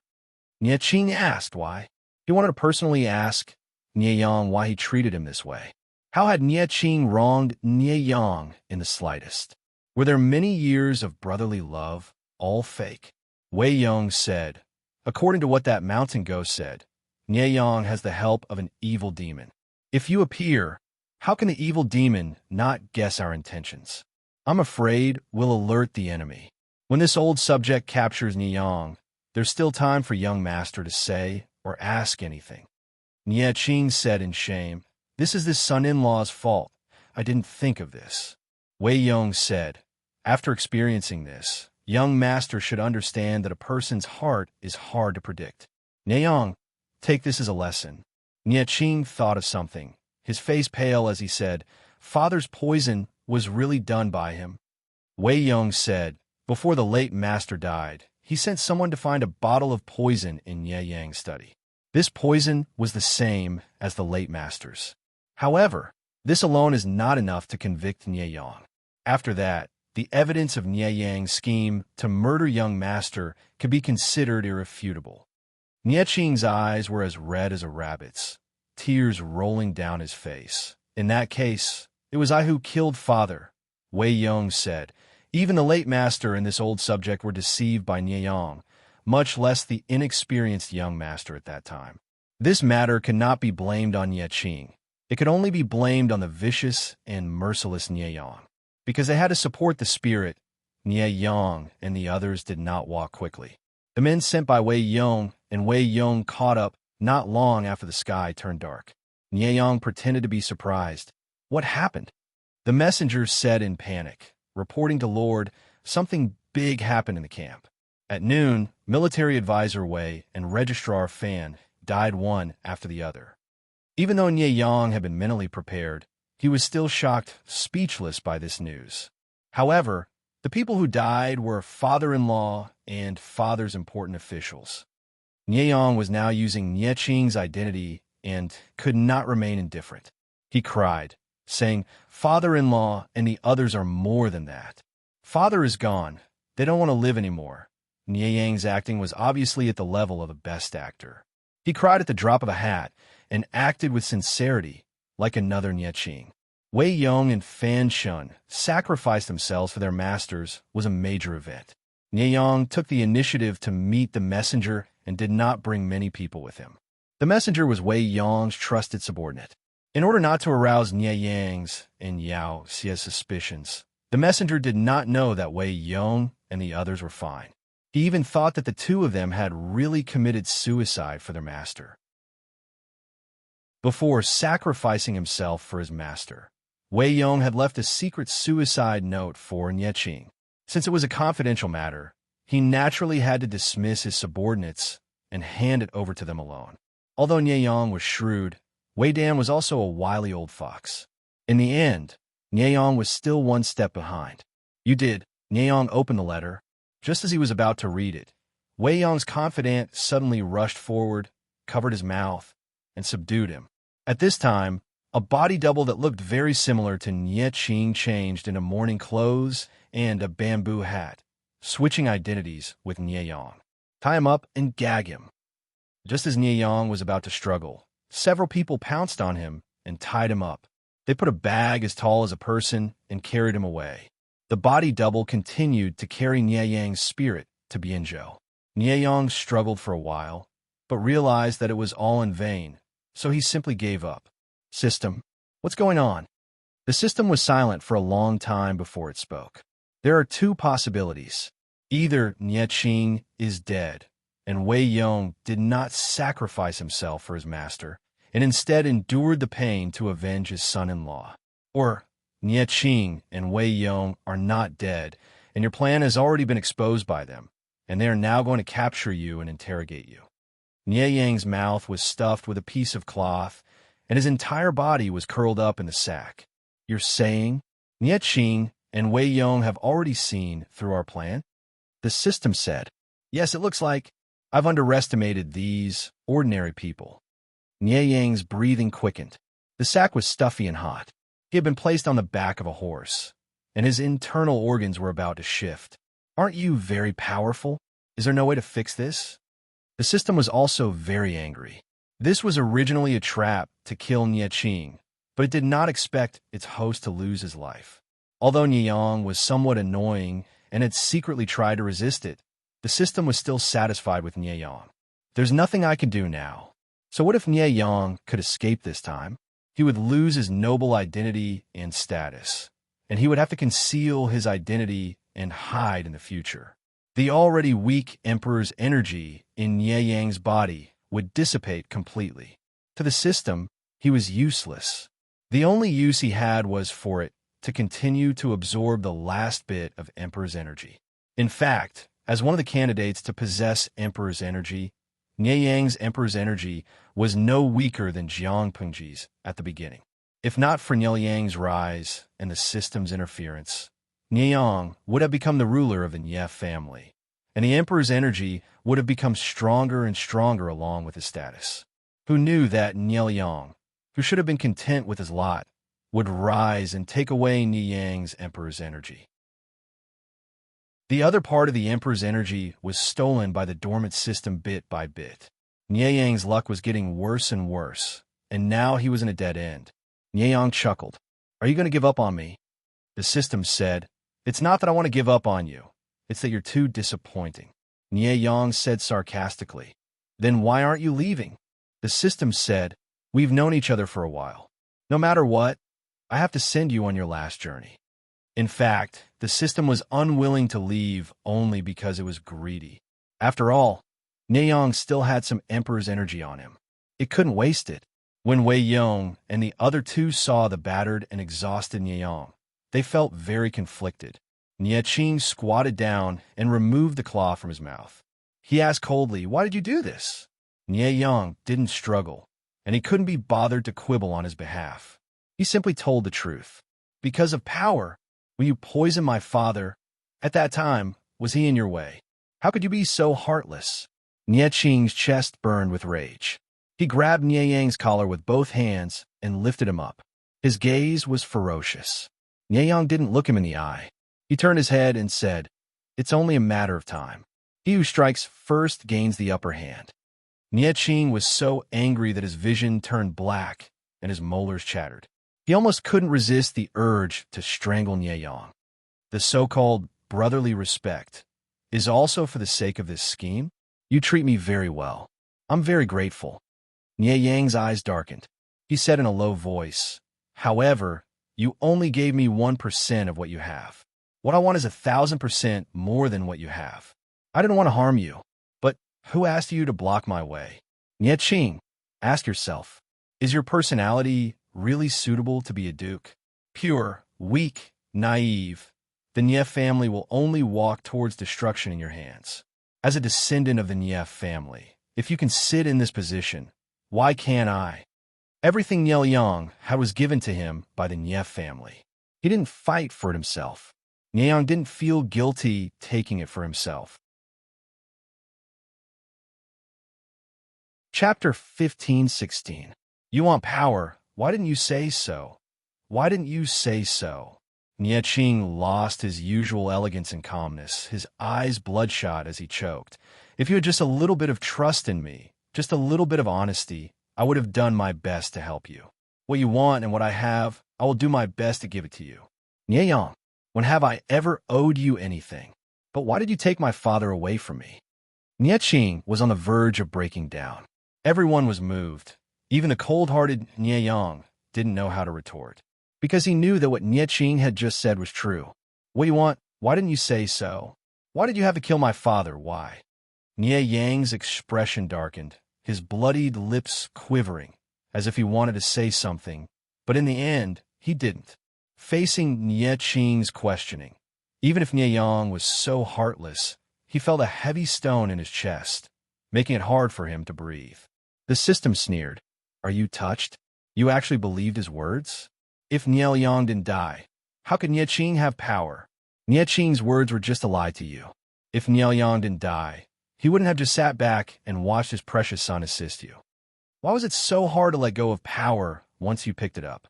It wasn't just because power was attractive, it was also because power could protect oneself.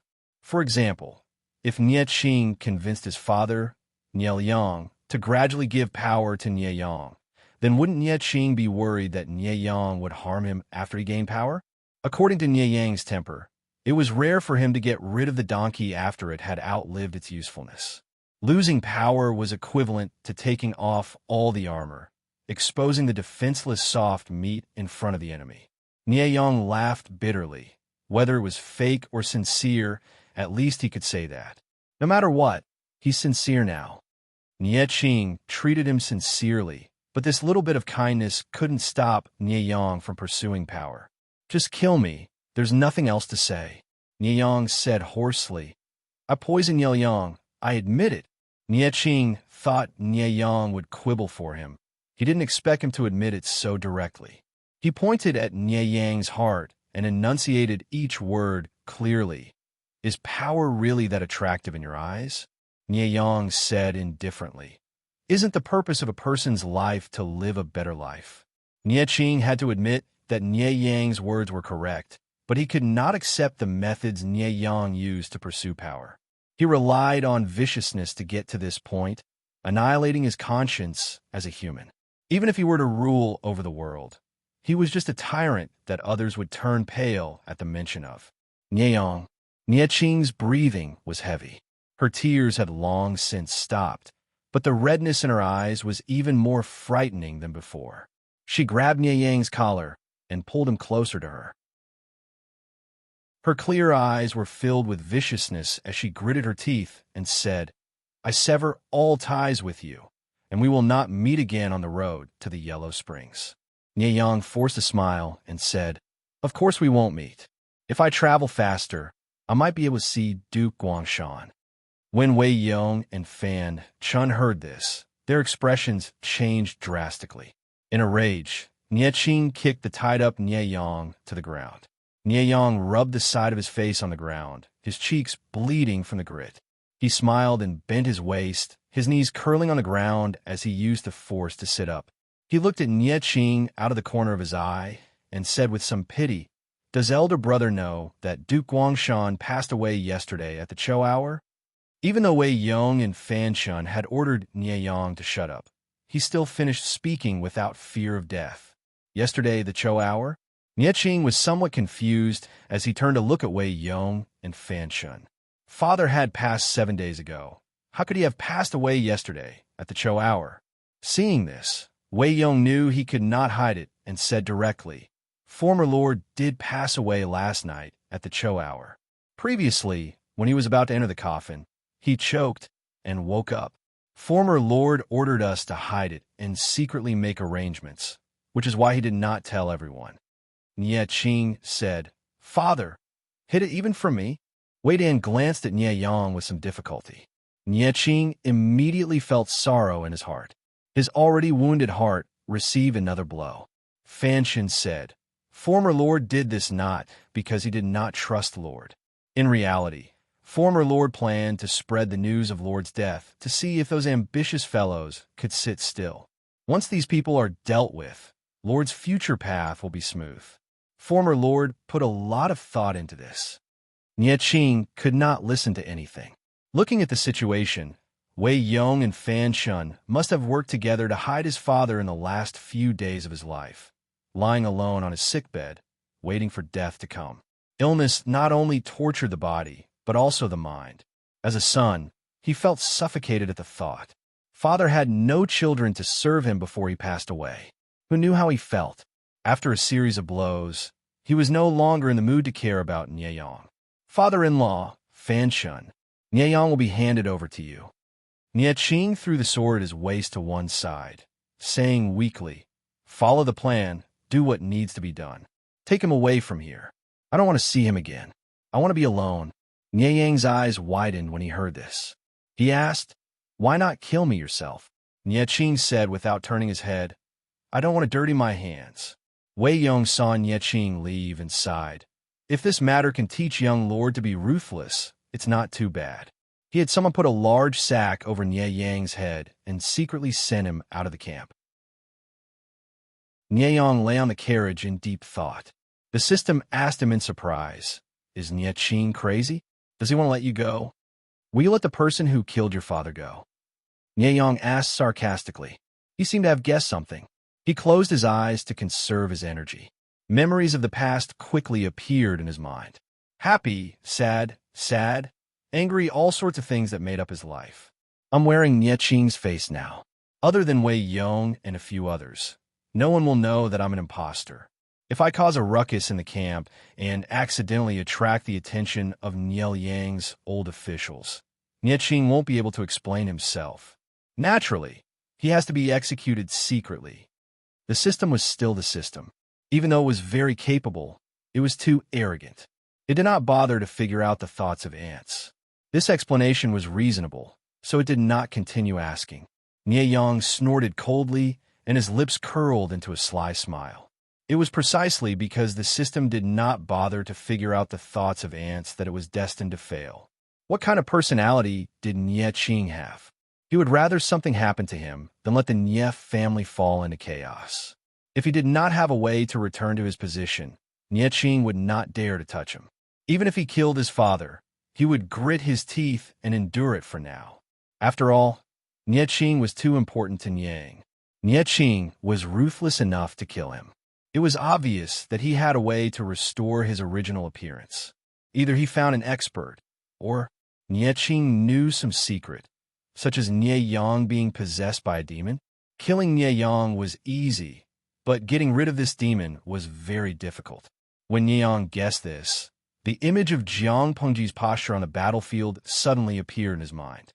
If he was right, Nie Qing planned to get rid of him and the system together. Chapter 15-17. Since they were bound to each other, why not go to hell together? After a long time, Nie Yang heard the voices of another group of people. "You brought them?" "Yes. Do you want to inspect them?" "Yes." After the conversation, Nie Yang's sack was untied. Before he could adapt to the sudden sunlight, the person came forward and put something around his neck. He looked down and saw that it was a seal used by Taoists to summon gods. The seal was made of jade and had a unique and exquisite design. It was 7 inches long and 2.5 inches long. It was as white as snow.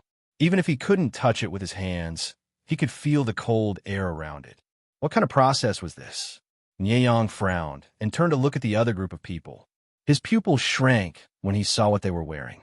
Weren't they soldiers under the enemy's command? "Is the inspection done?" The person pinched Nie Yang's face and smiled. Good quality goods. Tell your master that it's done before sunset. Humph, please don't play tricks. The person smiled. My master won't be able to eat or sleep in peace with such a monster alive. We are on the same page on this. Nie Yang had already guessed it, so he could more or less guess it, but the system was not so calm. Its voice was almost hoarse. Why is it the Sunfire Seal? The Sunfire Seal? Nie Yang was curious when he heard the unfamiliar term. You mean the thing hanging around my neck? He could hear the fear in the system, which made him feel better. He searched through everything he knew but couldn't find anything related to the Sunfire Seal. If there's a Sunfire Seal, is there a Shuain Seal? The system sneered and didn't answer. Nie Yang asked it.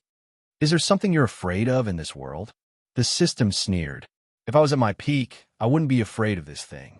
It was almost destroyed, but who knew that dog money would repair it? In order to capture me, they are really generous. They are even willing to take out the 10 great ancient artifacts. The Sunfire Seal and the Shuain Seal were a pair of artifacts. They could shock the Yin and Yang realms with terrifying power. Although their master had passed away many years ago, they were more than enough to suppress the system. In the silence, Nie Yang was brought to Jiang Pengji. It really is you. The system had once said on the battlefield that the sword in Jiang Pengji's hand was terrifying. Nie Yang was not surprised to see her today. Jiang Pengji smiled and said, You don't seem surprised at all. You have a good mentality. It's a pity that you met the wrong person. Nie Yang was puzzled. You met a bad person? Jiang Pengji said, The thing in your body calls itself the system, right? Do you know how evil that thing is? What it gives you is far less precious than what it steals from you. If it hadn't interfered, your future would be much better than it is now. If Nie Yang hadn't been instigated to poison in advance, Nie Yang wouldn't have stood on the stage, let alone taken control of the Nie family. Zixiao had said that in his previous life, the leader of the Nie clan was this sinister brat who didn't reveal himself. Nie Yang smiled bitterly. I never thought that the Duke of Lanting would be such a kind person.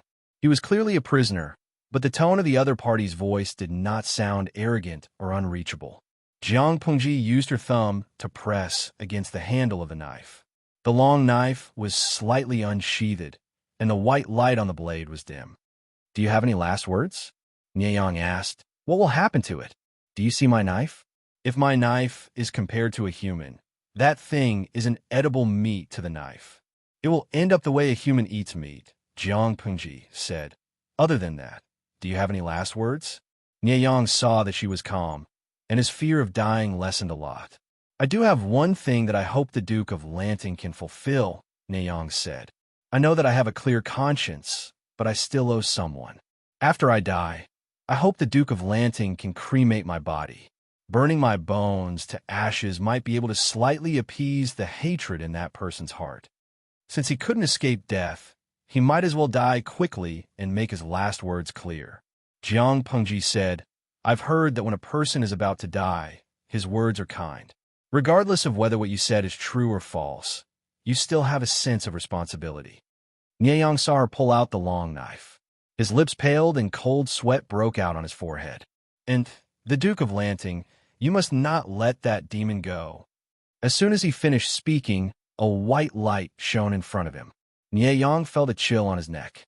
His vision went black, and he didn't know what happened. Jiang Pengji saw Nie Yang's head roll on the ground. His skin squirmed and changed into a strange face. Disgust flashed in her eyes. The system, this thing is really harmful. For the god-slaying knife, blood was far less delicious than the system. Due to the suppression of the seal, it couldn't leave Nie Yang's body.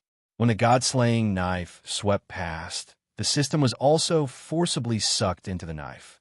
The condensed spiritual energy turned into thousands of rays of blue light and was devoured by the god-slaying knife. Jiang Pengji raised the god-slaying knife and looked at it. Part of the totem on the blade had recovered. Judging by its size, it should be about 3/5 of the whole blade. She used her mind to examine the blade and found that the white, misty object inside the blade had changed again. It had turned from a mist to a condensed flesh. The tube between the disintegrated spiritual energy of the system and the white ball was also 10 times thicker than before. Every time it was absorbed, the white ball would tremble and let out a faint thud, like a beating heart. As soon as she thought of this, she retracted her mind and said, I heard that some knives have a spirit. Is it possible that this thing is one too? Jiang Pengji couldn't suppress her curiosity and asked the old chief. He waited for a long time before replying. You Abba, the god-slaying knife you mentioned is the key to the Federation surviving this crisis. The thing inside is not a spirit. Jiang Pengji asked, Old chief, can you be more specific? You Abba, I signed a confidentiality agreement. Jiang Pengji said, You're not in the Federation. The confidentiality agreement is nothing. You Abba, the Federation was doomed to have such a reserve marshal. She took the lead in ignoring the confidentiality agreement. She was annoyed by Jiang Pengji's questions. She gave a simple reply and went offline. Jiang Pengji rested her chin on her hand and snorted. Can a guilty conscience be solved by going offline? Looking at the god-slaying knife, Jiang Pengji murmured, It's true that the god-slaying knife can restrain the system, but it devours the system like it's food every time. It's where no matter how I look at it, it makes me feel like an old mother who hunts down the system just to find food for her child. The god-slaying saber laid across her lap quietly and without any reaction. Chapter 15:18. My lord, what should we do with Nie Yang's corpse? Wei Xiai saw Jiang Pengji walk out of the tent and hurriedly went forward to ask. Jiang Pengji said, Nie Yang's last word were that he hoped I could cremate his corpse. Cremate? Wei Xiai was shocked. Although his lord liked to use fire to dispose of enemy and ally corpses on the battlefield, that was because the rotting of corpses could easily cause a large-scale plague. It was a last resort. Based on the current trend, corpses were not to be desecrated, not to mention cremation. Wasn't this what people thought of as burning the bones and scattering the ashes? He never expected that Nie Yang would be the one to suggest cremation. Why did he leave such a last word? Wei Xiai could not figure out. According to his understanding of Nie Yang in his previous life, he was not a kind person despite his young age. He said that he had a clear conscience, but he still owed someone. He made the decision to burn himself to death. Most likely, it had something to do with the person he owed. Perhaps he wanted to atone for his sins, Jiang Pengji said. I will fulfill his wish and return his ashes to Nie Yang. Yes. The moment Nie Yang died and the system was destroyed, not only did Nie Yang's corpse return to its original appearance, but Nie Qing, who was far away in the Nie camp, also felt an unfamiliar throbbing in his chest. A strange feeling came from all over his body, as if there were some worms wriggling on his body. Father-in-law, Nie Qing could not help but call out.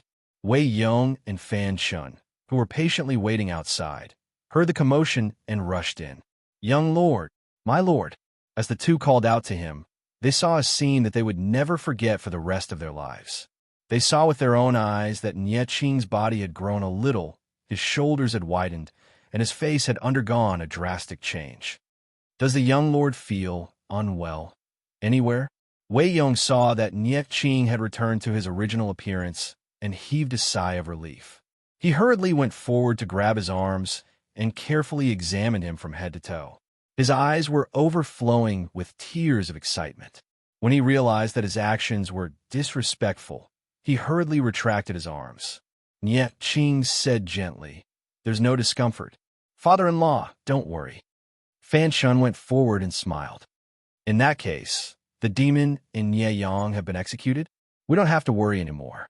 Nie Qing had been about to smile, but hearing Nie Yang's words, the corners of his lips that had just risen stiffened, and he silently retracted them. Seeing his reaction, Wei Yong was a bit worried, but he didn't say anything else. Young master, this matter shouldn't be publicized. Nie Yang had slaughtered his own clan for his own selfish desires and plotted to murder the young master. Now that he had been executed, the case could be considered closed, and the Nie clan could be given an explanation. Right now, the most important thing is to help the deceased master return home. Young master, rest a little tonight and set off tomorrow. With a few words, Wei Yong pushed the blame for Niel Yang's massacre of the Nye clan elders onto Nye Yang. In any case, Nye Yang was already a dead man. No matter how many scapegoats were thrown at him, would he be able to crawl out of the ground and protest? Nye Qing was distracted and listened to Wei Yong's arrangements. Not long after sunset, Jiang Pingji sent someone to place Nye Yang's ashes in a ceramic box and send it to the Nye camp. Nye Yang's last words were delivered along the way. Nye Qing didn't speak for a long time after hearing it. He stared at the urn of ashes in a daze, his thoughts unknown. Wei Yong asked him how he planned to deal with the urn of ashes. What Nye Yang had done was destined not to be buried in the ancestral grave. If Wei Yong were to decide, he wanted to scatter the ashes cleanly and let Nye Yang be a lonely ghost for the rest of his life. Nye Qing said, "Father-in-law, I want to bring him back to Bianzhou and find a place to bury him." He was already dead. Nye Qing didn't want to pursue the matter any further. Even if he scattered Nye Yang's ashes cleanly, what use was there besides venting his anger? Rather than torturing the souls of the dead, it was more like lashing the hearts of the living. Wei Yong said, "Everything shall be as the young master says." Nye Qing asked again, "As for Lu Shi, did father have any other instructions before he died?" The two armies were facing off against each other. They had only temporarily stopped fighting because of Niel Yang's funeral, but the battle that had to be fought still had to be fought unless one side retreated. Jiang Pengji currently had the upper hand. The Nye clan had suffered significant losses, but it hadn't reached the point where they had to retreat. Wei Yong said, "The late lord did make arrangements before he died, but because of Nye Yang's matter, it was temporarily put on hold." Nye Qing heaved a sigh of relief and said, "That's good. I'll have to trouble father-in-law with the matters at the front lines." Nye Qing could not be delayed in bringing the spirit back to his hometown. Nye Qing set off the next day. After secretly sending Nye Qing away, Wei Yong's expression darkened. He looked at Zhanjiang Pass with anger in his eyes. Even though Nye Yang had poisoned Niel Yang, it was Jiang Pengji who had angered Niel Yang over and over again and caused his early death. This debt had to be paid. Jiang Pengji looked at the letter of challenge in her hands and laughed involuntarily. She smiled helplessly and said, "I just helped them, and they're going to deal with me." The salted fish expressed their disdain. After all, they were the clearest about what Jiang Pengji had done. To do Fatio, Wei Yong said that he wanted to deal with the streamer. Niel Yang's head is already over. If he didn't say anything, he would be slapping himself in the face. Gatorade. Streamer. This is called the villain complaining first. It's obvious that you angered Niel Yang to death first. It's not wrong for them to deal with you. Jiang Pengji shook her head. She raised her hand and slammed the letter of challenge on the table. She shouted loudly outside the tent, "Quickly get the military counselors here." Before the soldiers could lift their feet, they saw Qi Guanrang walking toward the commander's tent with a solemn expression. "Wenzheng, you came just in time. I have something to talk to you about." Qi Guanrang said, "My lord, there's no hurry. I have an urgent report from Zhangzhou." Jiang Pengji reached out and took the letter from Qi Guanrang. She said, "Forget it. Niel Yang is dead. The Nye family is without a leader. Nye Qing is still a young and inexperienced child. He's not a big threat. What's happening in Zhangzhou? Why is Wenzheng so anxious?" It was said to be an urgent report, but it was actually old news from a few days ago. Jiang Pengji opened the letter and read 10 lines at a glance. The more she read, the tighter her brows knitted. Flames rose in her heart. This group of gentry clans in Zhangzhou, are all of them itching for a beating? Jiang Pengji did not expect that the first problem they encountered would not come from Yang Tao's forces, but from the gentry clans in Zhangzhou. In order to further understand the water situation in Zhangzhou, Yang Si and the others advanced step by step by eliminating the water bandits. Later, they were obstructed by the navy under Yang Tao's command. Several small-scale water battles broke out between the two parties. They fought inextricably with their strong combat power. Looking at the battle situation, the gentry clans in Zhangzhou could not sit still. When they heard the news of Niel Yang's death, the scales began to tilt in Jiang Pengji's favor. Yang Tao had fewer troops and was weak. Jiang Pengji could fight 2 against 1 with ease. The outcome of the battle was not optimistic. Chapter 1519. As mentioned earlier, the waters in Zhangzhou were developed and pirates ran amok. These pirates, who had been operating for many years, seemed to be of humble origins, but in fact, they were inextricably linked to the officials of various counties. If not for that, it would not have been so difficult for Yang Jian to clear out the pirates back then. Of course, these relationships could not be exposed to the public, so they could only interact in secret. In order to protect their family business from being affected, some aristocratic families also had interests entangled with the pirates. They even had spies planted in these water bandits. Yang Si and the others used fishing to enforce the law, destroying many water bandits and recruiting many young and strong pirates. Among them were spies. Through these spies, the aristocratic families sent friendly messages to Fu Wang and the others, hoping to form a good relationship. Fu Wang and the others thought about it and knew that it was unreliable. They did not know if it was their own behavior or Yang Tao's instructions. Feng Zhen was from Zhangzhou's Anshan County and was a descendant of an aristocratic family. He was quite familiar with the tricks of this circle. He said, "I'm just testing them. Whether or not my lord can conquer Zhangzhou, it will be good for them. If Jiang Pengji conquered Zhangzhou, they would have a natural advantage by choosing sides in advance. Even if it was only a little, it would be good. If Jiang Pengji failed, and they did not show any obvious behavior of choosing sides, Yang Tao could not settle the score with them." Over the next few days, he received several letters from several families. Yang Si could not help but sneer and ridicule. Yang Tao hasn't fallen yet, but they can't sit still. They have no loyalty at all. Feng Zhen shook his head and said, "This is just their instinct to seek benefits and avoid harm." Fu Wang also said, "Such despicable people cannot be trusted." After all, Zhangzhou was Yang Tao's territory. Who knew if there were spies planted by him among these people who seemed to be surrendering? Although they were suspicious, they still had to accept the letter. Otherwise, it would be a loss to completely push them into Yang Tao's arms. It was better to hang around with an ambiguous attitude.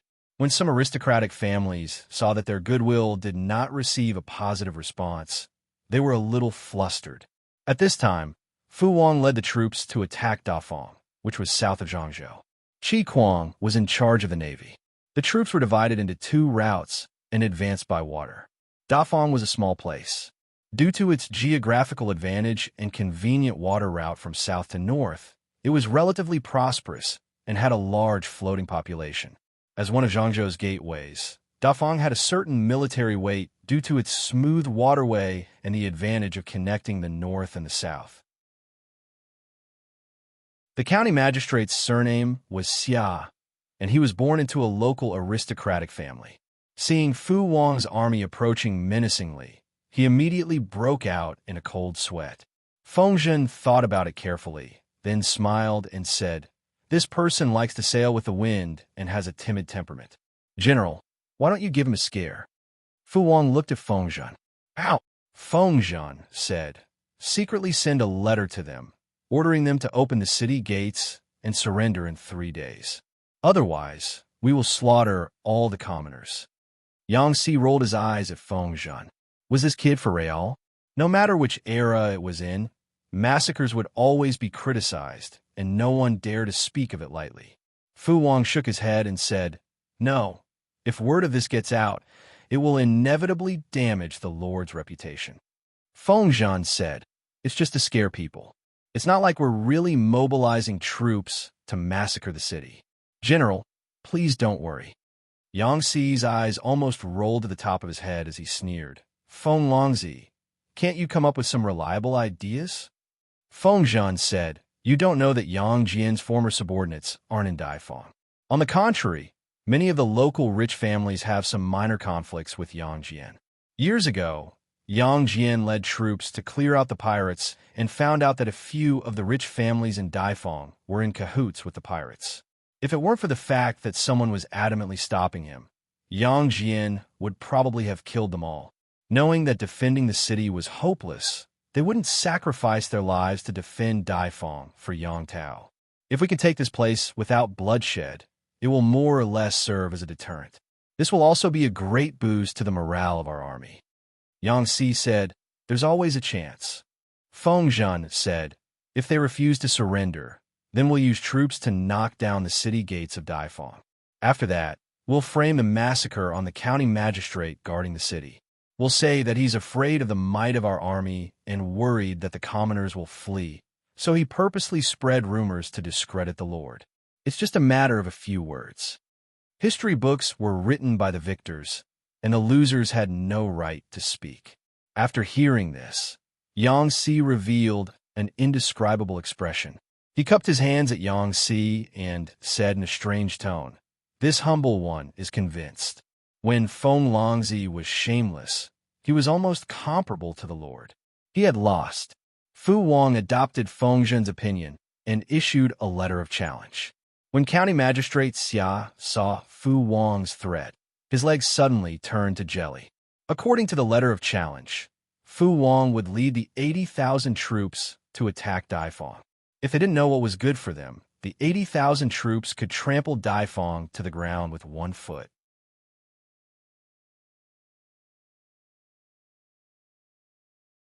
Chapter 1520. These conspiracy theories wronged Yang Tao. He wasn't a despicable person, and he wouldn't risk the war for the sake of personal revenge. The arrival of the reinforcements was normal, but the timing of Dafang's surrender was abnormal.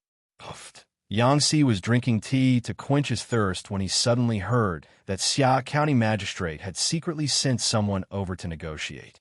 He spat out a mouthful of tea, drenching Feng Zhen's sleeve. Feng Zhen almost jumped up from where he stood. His face was not only angry, but also full of disdain. Fu Wang saw that the two were about to start fighting again, so he smiled and stepped forward to separate them. Military foresight is amazing. That Dafang County Magistrate is indeed a cowardly, selfish person. Fu Wang smiled and flattered Feng Zhen, calming his anger at Yang Si's saliva on his sleeve. But Yang Si wasn't easy to deal with either. They sent someone over to negotiate. They might not be surrendering. Perhaps they're just pretending to surrender. Feng Zhen laughed coldly. If they had that kind of courage and unyielding character, Yang Jian wouldn't have died so tragically back then. The powers in Zhangzhou were far more complicated than outsiders could imagine. Landowning families stood in great numbers, and powerful people rose up together. Their interests had already reached a delicate balance. Who would have thought that Yang Jian would appear out of nowhere and break the balance? Some people were convinced by his heroism, but more people didn't like him. At the root of it all, it was because Yang Jian's unyielding attitude had affected the interests of Zhangzhou's landowning families. Rather than saying that Yang Jian had been poisoned by Zhao Xiao, it was more accurate to say that he had died because of the landowning family's indifference. Yang Jian was dead. The hothead who had been eyeing their cake and destroying their interests was gone. Who knew how they would celebrate in secret? Yang Tao's personality wasn't as unyielding as Yang Jian's, and his methods weren't as forceful. That was why the backlash wasn't as severe. If Yang Tao's personality was the same as his father's, Yang Tao would have been plotted against a long time ago. This group of people was born to pursue benefits. They were willing to follow whoever could bring them a prosperous future and allow their families to continue to prosper. This rule didn't just apply to the landowning families of Zhangzhou. It applied to other people as well. When Yang Tao could bring them benefits, Yang Tao was their lord. When Yang Tao could not even protect himself, this group of people began to plan for themselves. Loyalty? What was that? Those who were truly proud and unyielding were often the ones who died the earliest and most tragic deaths. Those landowning households had lived longer than a 1,000-year-old tortoise. Which one of them wasn't an expert at seeking benefits and avoiding harm? In the face of the threat and pressure of the 80,000 troops, the county magistrate of Dangfang County had long been scared out of his wits. It was expected that he would surrender. Backbone? How much is that thing worth? Just as Feng Zhen had expected, The Dangfang County Magistrate had sent people over to surrender, and the messenger had been extremely flattering. Seeing this, Yang Si could not be bothered to argue anymore. Otherwise, he would be slapped in the face by Fengzhen again. Zhangzhou was Fengzhen's hometown, his home ground. It would be great if the people we meet along the way were all so tactful.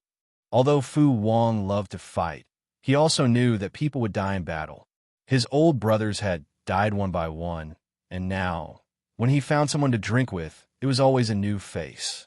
It would be the best if they could conquer Zhangzhou without shedding any blood. Unfortunately, this was just a daydream. Yang Si smiled and said, "General Fu, this isn't a good thing." Fu Wang asked him in surprise, "Why do you say that? Isn't it good for the enemy to surrender?" Yang Si said, "There are many people who have surrendered. Can you tell which ones are sincere and which ones are pretending to surrender and are waiting for a good opportunity?" If the road was filled with people who had surrendered, Yang Si would be so scared that he wouldn't be able to sleep. Fu Wang said, "What the military counselor said makes sense." County Magistrate Xia opened the city gates and surrendered without another word. He was very guilty, and so were the landowning households in the city.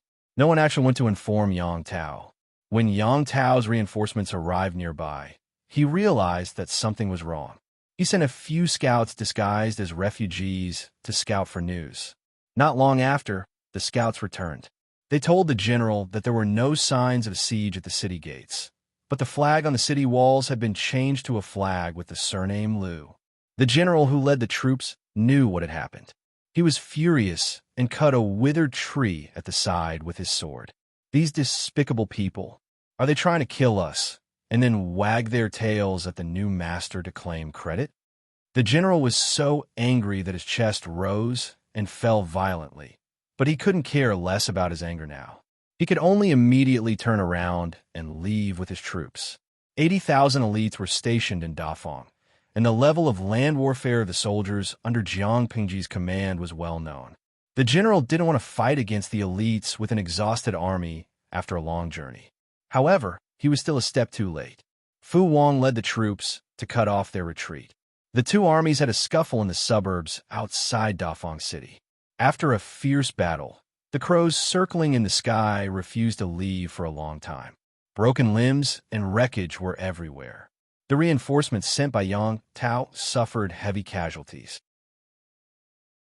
However, Fu Wang didn't manage to keep all of them. Nearly half of the remaining troops broke through the encirclement. It didn't take long for the news to reach Yang Tao's ears. When he understood the whole story, he was so angry that he smashed the table. "I've never seen such a group of spineless cowards." The generals under his command were also furious. They wanted to rush to the county magistrate of Dafang and cut him into pieces. Yang Tao's eyes were bloodshot. He was so angry that his teeth were trembling.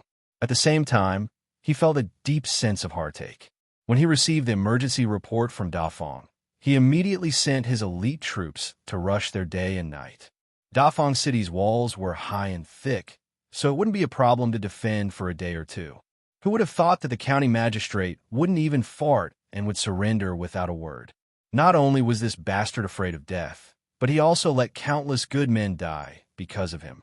If he had no intention of fight and surrendered so easily, why did he have to call for help? The two armies hadn't even officially started fighting, but he was already siding with the enemy. "How awesome!" Yin Lin said. "Please calm down, my lord. There's no need to get angry over such despicable people." Yang Tao panted heavily. "I'm not doing it for these fickle people. I'm doing it for the soldiers who died for nothing." Yin Lin sighed in his heart. The county magistrate of Dafang is only siding with Lu Shi on the surface. I don't know how many people are secretly trying to get on her good side. The more anxious he was, the more disadvantageous it would be. Yin Lin said, "Have you heard of fence sitters? Wherever the wind blows, the person will fall to the same side. What really determines their stand is not the scenery inside or outside the walls, but the wind." They surrendered to Lu Shi for the sake of their own interests and self-preservation. Naturally, they will show their loyalty to us for the same reason. "My lord, why don't you play along and let Lu Shi have a taste of his own medicine?" Once she's had a taste, she'll know that not all filthy and smelly trash can be put in her mouth. Some trash can taste bad at best, but some can choke to death. Yang Tao said, Xiaoyang, you mean to send people to pretend to surrender?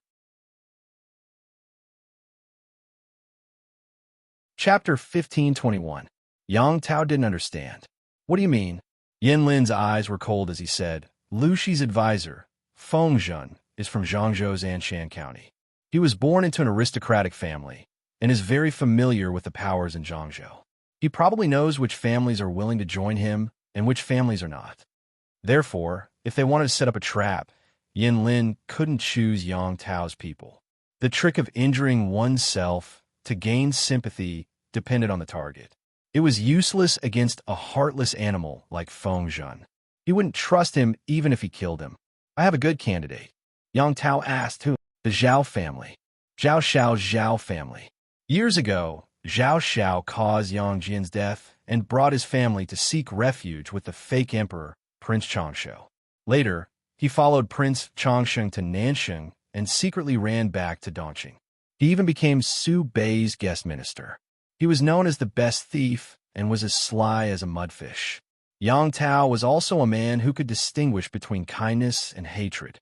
He only wanted to kill the person who killed his father, so he didn't vent his anger on the Zhao family. However, Yang Tao didn't kill anyone, but the Zhao family didn't dare to relax. They were always on tenterhooks, afraid that Yang Tao would find them to settle old scores.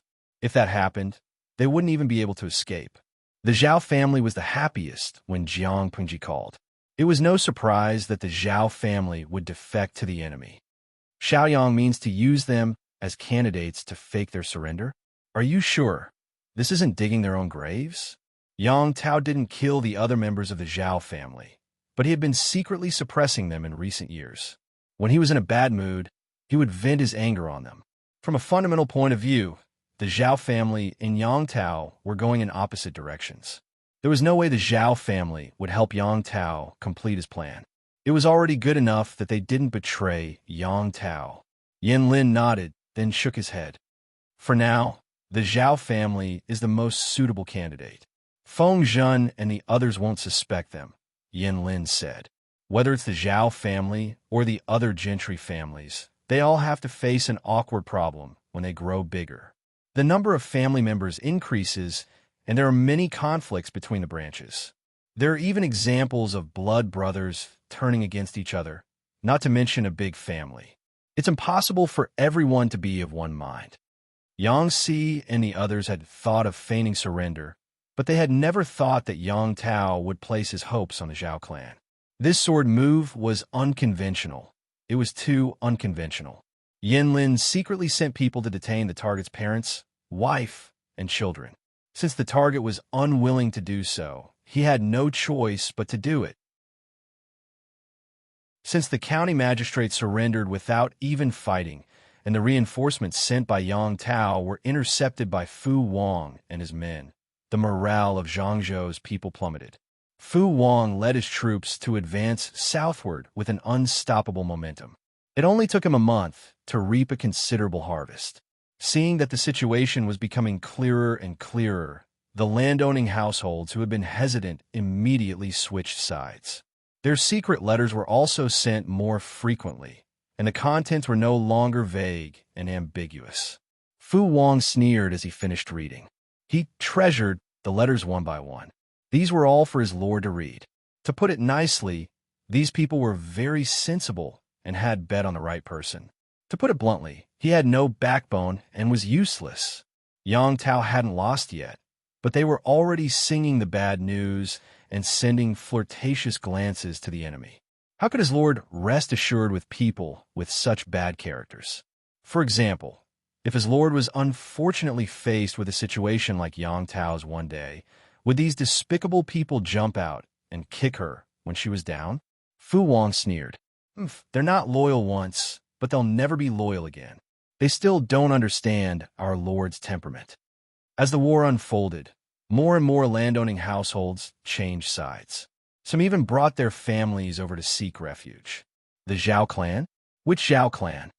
There were many landowning households with the same surname, and there were also a few landowning households with the surname Zhao in Zhangzhou. Yangxi glanced at it and smiled mysteriously. So it's this Zhao clan. Zhao Xiao was from the same landowning household. Yangxi even had an inexplicable ill-fated relationship with Zhao Xiao. Back then, Zhao Xiao mocked Yangxi at the Hongmin banquet for being the son of a prostitute. Yangxi immediately retorted, but he was still angry when he returned. When it came to holding a grudge, Yangxi ranked in the top 3. Not long after, his lord brought people to attack the Barbican city.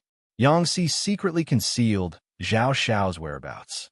He watched as Zhao Xiao was tortured by a few refugees until he was physically and mentally exhausted and couldn't close the door properly. Then, he personally witnessed Zhao Xiao being punished with a wooden basin. Only then did he satisfactorily write off this grudge. Because of Zhao Xiao, Yangxi didn't have a good impression of the Zhao clan. Feng Zhan said, "The Zhao clan has been living in fear all these years. I'm afraid they haven't been doing well." Yangxi laughed. It'd be strange if they were doing well, right? Zhao Xiao is Yang Tao's enemy, who killed his father. Now that the Zhao clan is under Yang Tao's control, they have no choice but to tuck their tails between their legs. Now that we're leading troops to attack Zhangzhou, the Zhao clan will probably be overjoyed. Look, they're hurriedly flying over. The Zhao clan was sincerely seeking refuge. Not only did they offer a lot of their family's savings, but they also gave a proof of allegiance.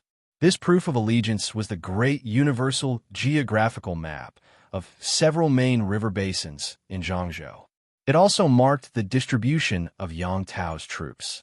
This is really generous, but does the military advisor think it's trustworthy? Fu Wang first saw the information, but then he became suspicious.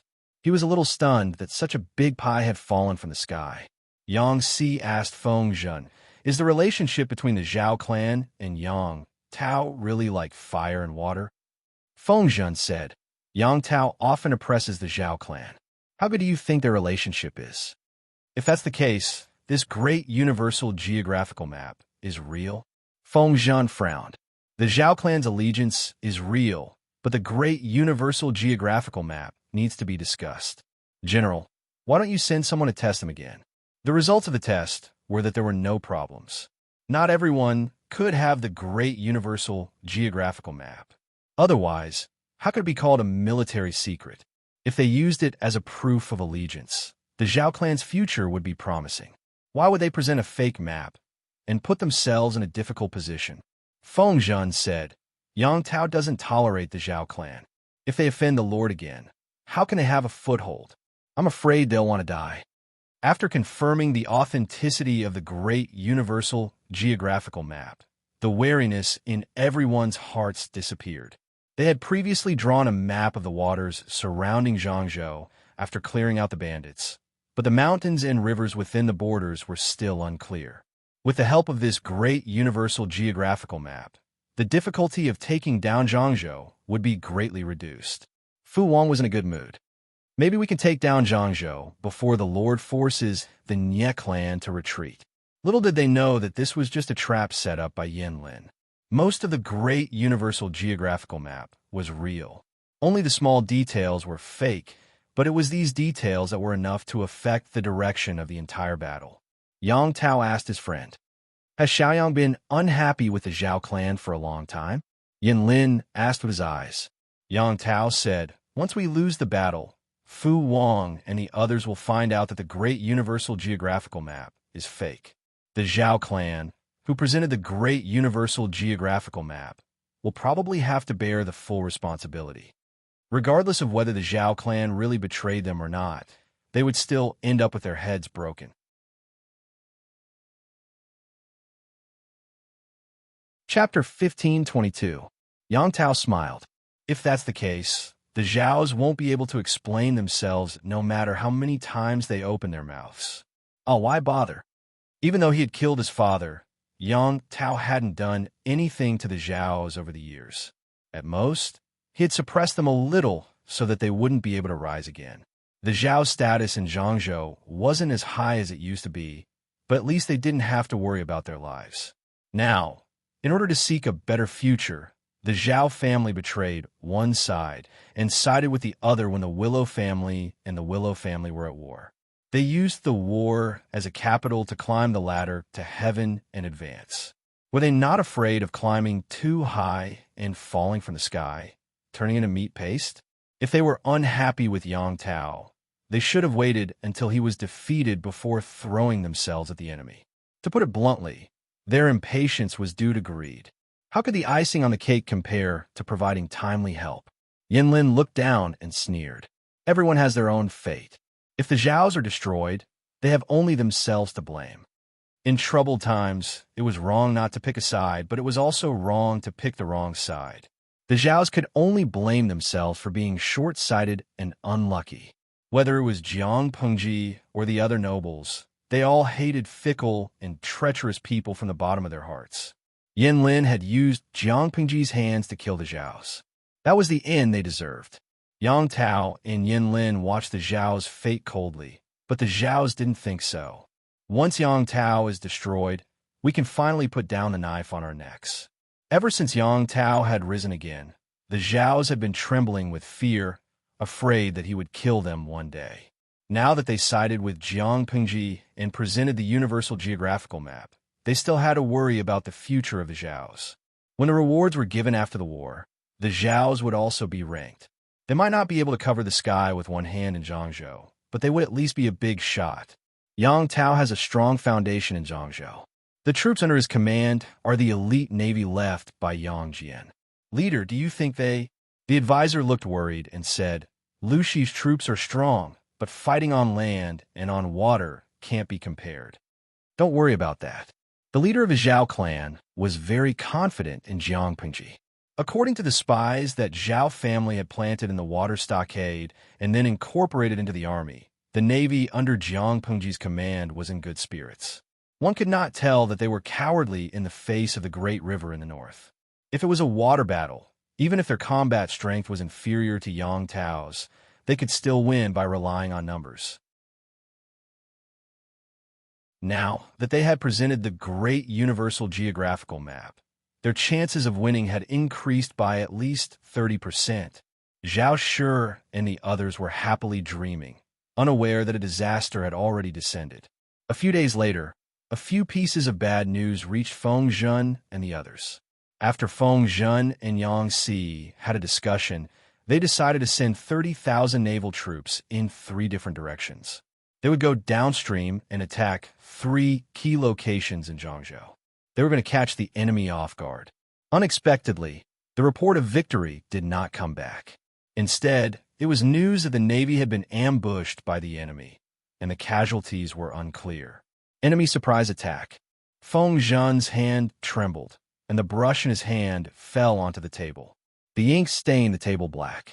He quickly walked to the sand table and glanced at the place where his army had been ambushed. No matter how he analyzed it, there could not be an ambush in the waters. The waters were wide and the field of vision was clear. Where would the enemy have come from to ambush them? Could it be that they had grown wings and descended from the sky? But their battle report could not be wrong. Then, this meant that there was a problem with their intelligence. A possibility popped up in his mind.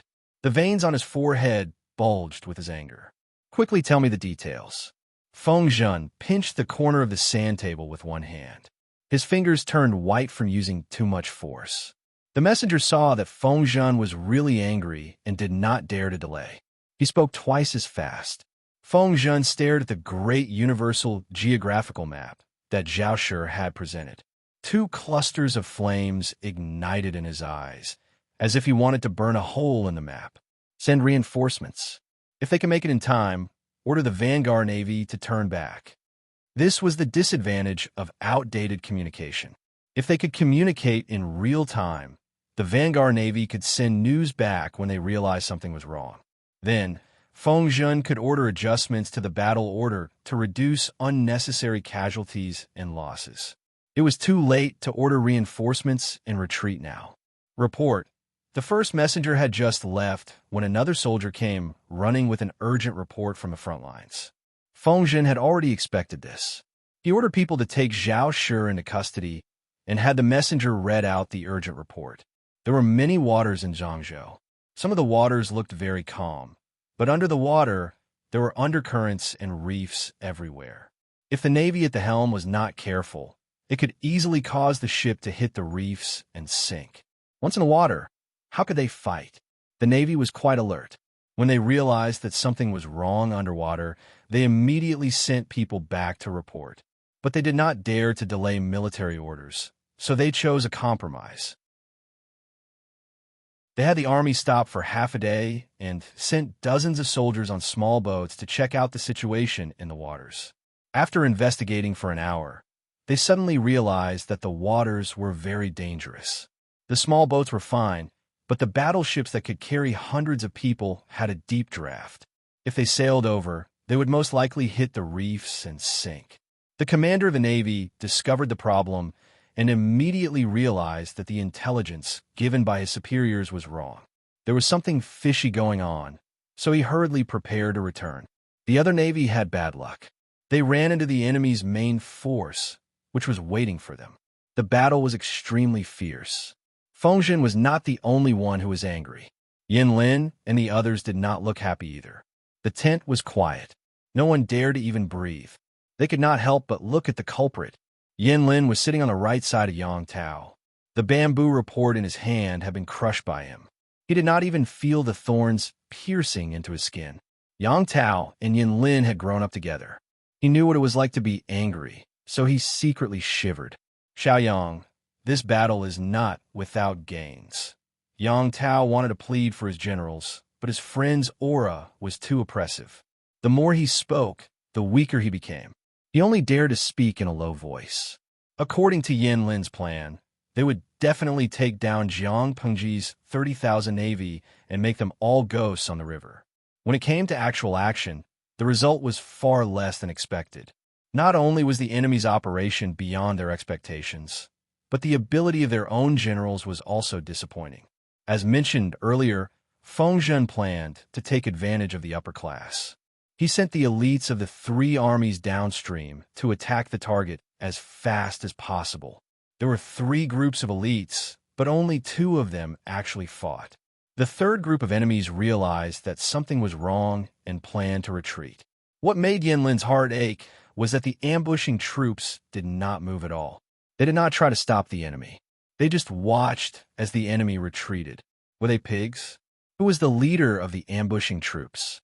Yin Lin glanced at the name. Not only was his heart aching, but his head was also hurting.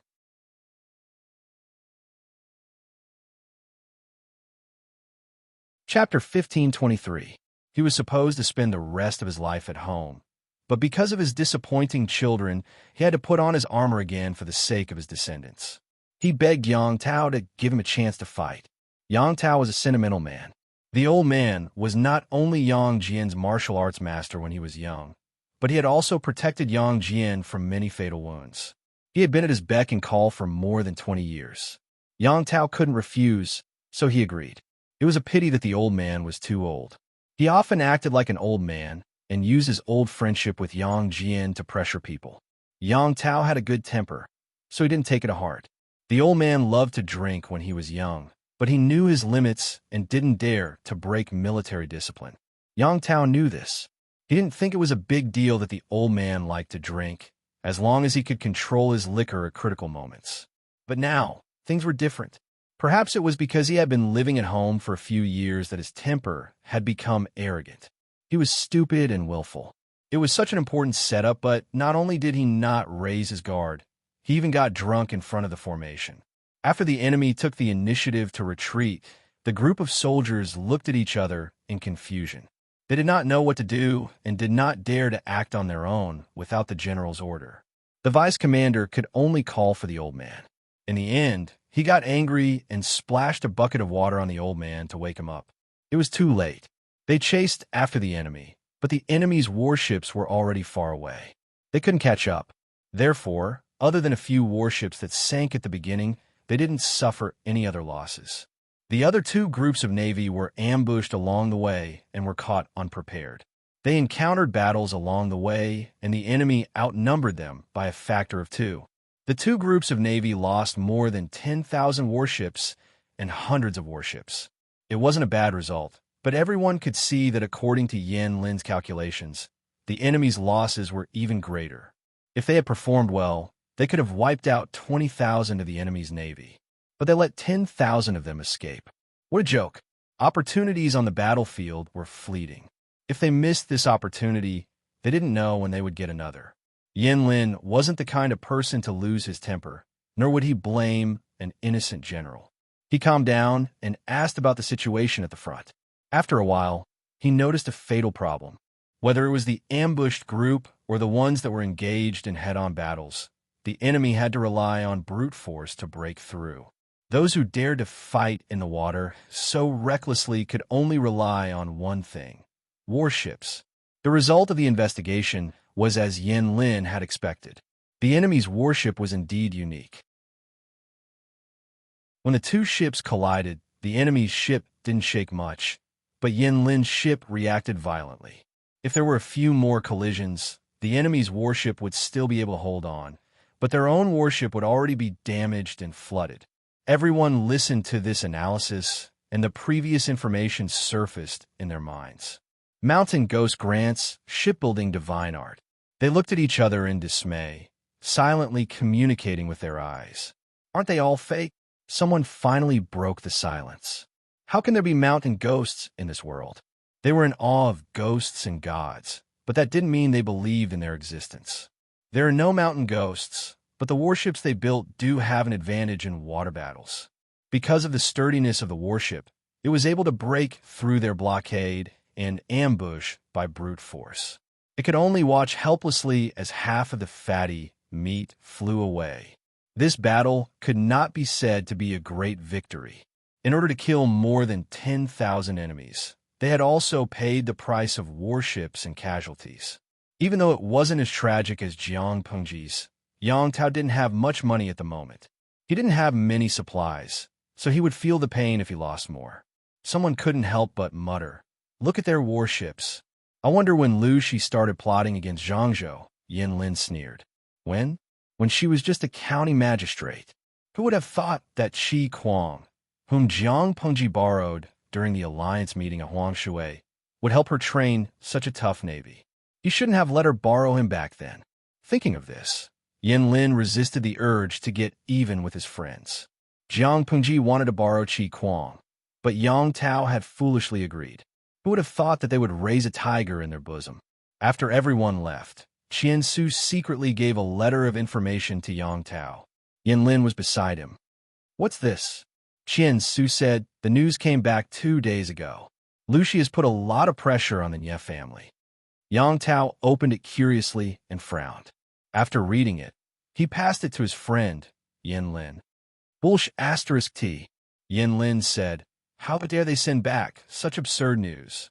The letter said that hundreds of arrows were stopped in midair by the golden light and couldn't hurt Jiang Pengji.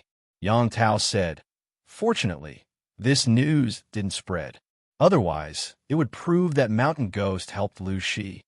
Qian Su said, "It was also because of this concern that I secretly hid this letter of intelligence.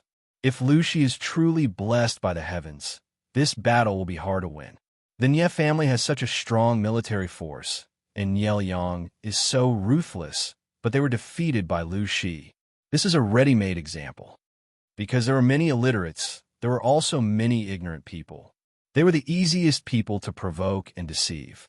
Yan Lin said, "I don't think we can hide it for long. Fortunately, our army has just won a small battle. It should be able to eliminate the influence of the rumors. If he was blessed by the heavens, how could he lose to a mortal?" Qian Su also laughed. "This battle came in time. Otherwise, our army would be very passive." Yan Lin couldn't laugh.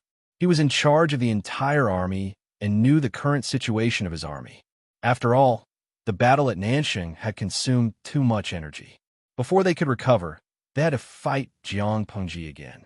They were weak. This news couldn't be spread to prevent the stability of the army from being affected. Yang Tao's camp was half happy and half worried. Feng Zhen's camp was full of thunder and lightning. It looked like a fellow cultivator had passed the tribulation and ascended. The people of the Zhao family were detained. The leader of the Zhao family, who had presented the universal geographical map, was brought to the front of the crowd. The leader looked confused. You presented a fake map and killed tens of thousands of my soldiers. You deserve to die, you villain. Fu Wang gritted his teeth. He unsheathed his sword and placed it across the leader's neck, drawing a thin red line. The leader of the Zhao family was scared out of his wits. He hurriedly said, "General, what do you mean? Why are you accusing me?" Feng Zhen threw the universal geographical map on the leader's face. His expression was extremely cold. "This is the map you presented. When had the leader of the Zhao family ever been humiliated like this?" However, with the enemy's sword on his neck, he could only swallow his anger for the sake of his life. He opened the universal geographical map with trembling hands and looked at it carefully. This is indeed the universal geographical map I presented. The map is fake," Yang Si sneered. Yang Si sneered and said, "TSK, you colluded with Yang Tao to use fake pictures to harm people. What a loyal dog." The Zhao family and Yang Tao hated each other so much. How could they let bygones be bygones?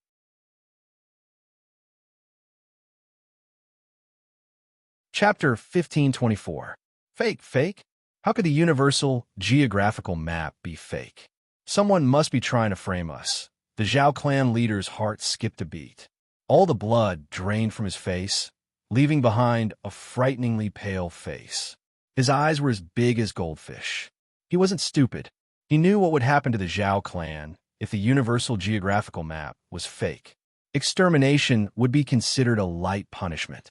Feng Zhen only smiled coldly.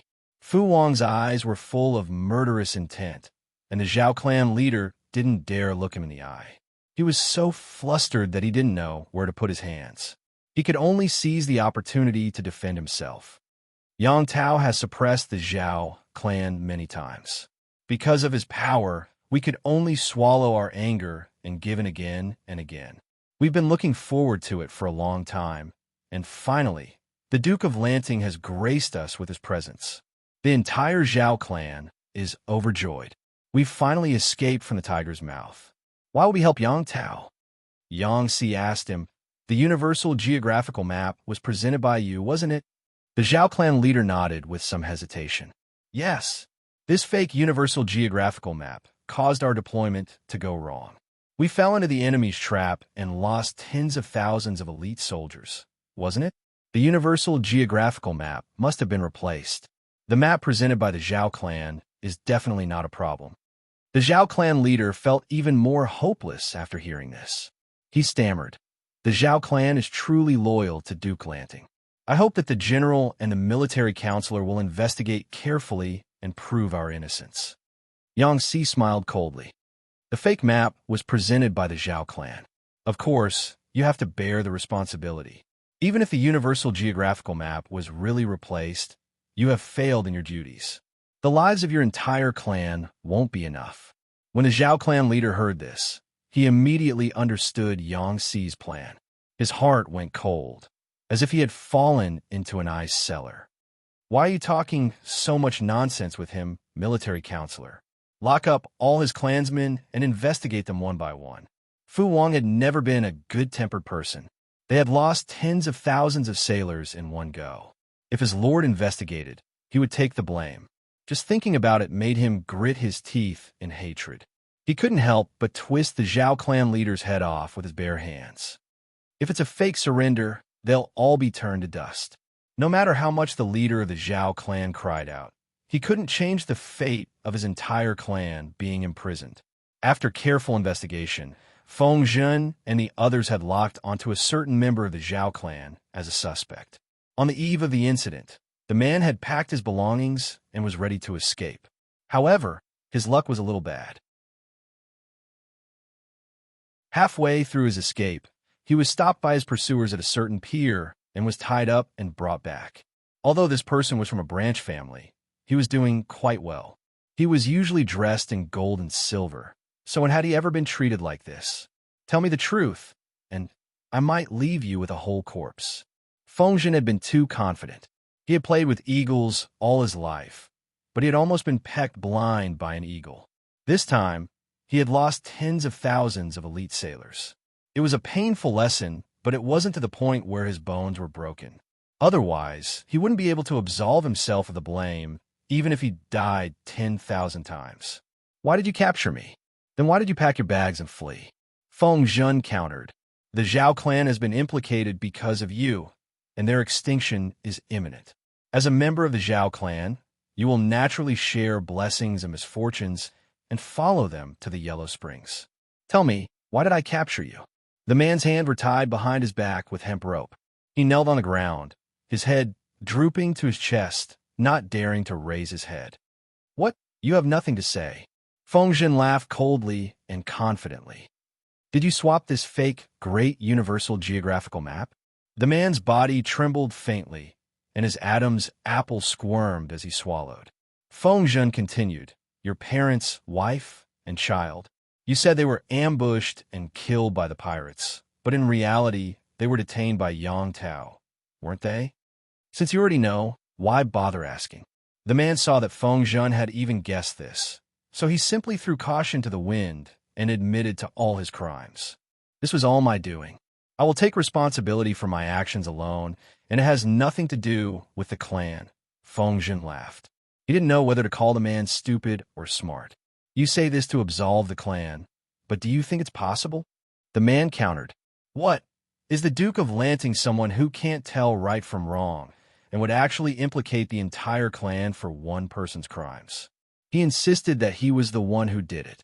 If Jiang Pengji held the entire clan responsible, wouldn't that be killing the innocent? However, Feng Zhen wasn't a simple person.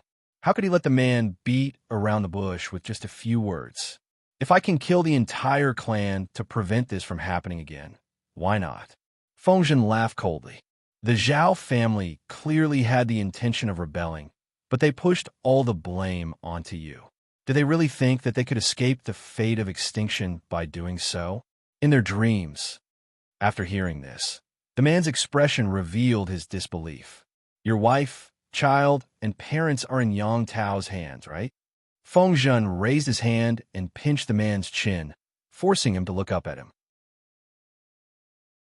His seemingly thin hand was extremely strong, and he easily left several purple fingerprints on the man's face. Remember to walk slowly on the road to the underworld and wait for them. What do you mean? What do I mean? The day we conquer Zhangzhou and capture Yang Tao is the day your family goes to the underworld to find you. Feng Zhen suppressed the urge to strangle the man and laughed coldly. If we don't make the entire Zhao family pay with their lives, how will the tens of thousands of souls who drowned in the river rest in peace? Casualties were inevitable in a battle between two armies, but the deaths had to be worthwhile. Feng Zhen wouldn't blame Yan Lin, who came up with this evil plan, because this was a normal battle between two armies. Conspiracies and overt plots were normal. You could plot against others, and others could plot against you. It was just a matter of who was more skilled. However, he couldn't tolerate the villains involved. The Zhao family brought their entire clan to seek refuge, but they presented the fake map. They deserved to die.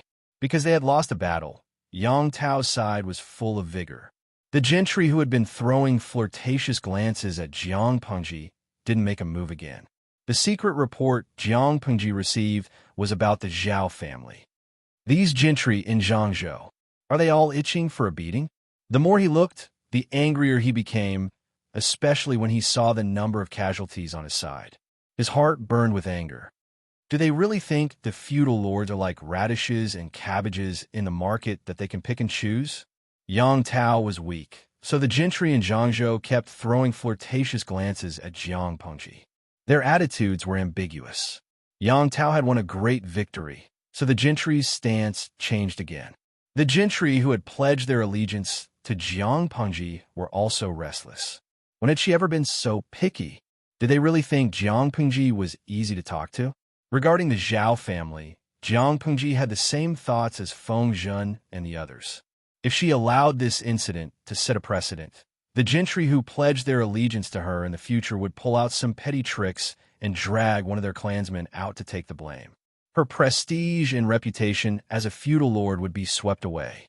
How could she defend herself? Chiguan Rang said, "This is what Yang Tao wanted." Indeed, Yang Tao had taken Jiang Pengji's sword and killed the entire Zhao family. He had avenged his father's last bit, and his reputation hadn't been damaged.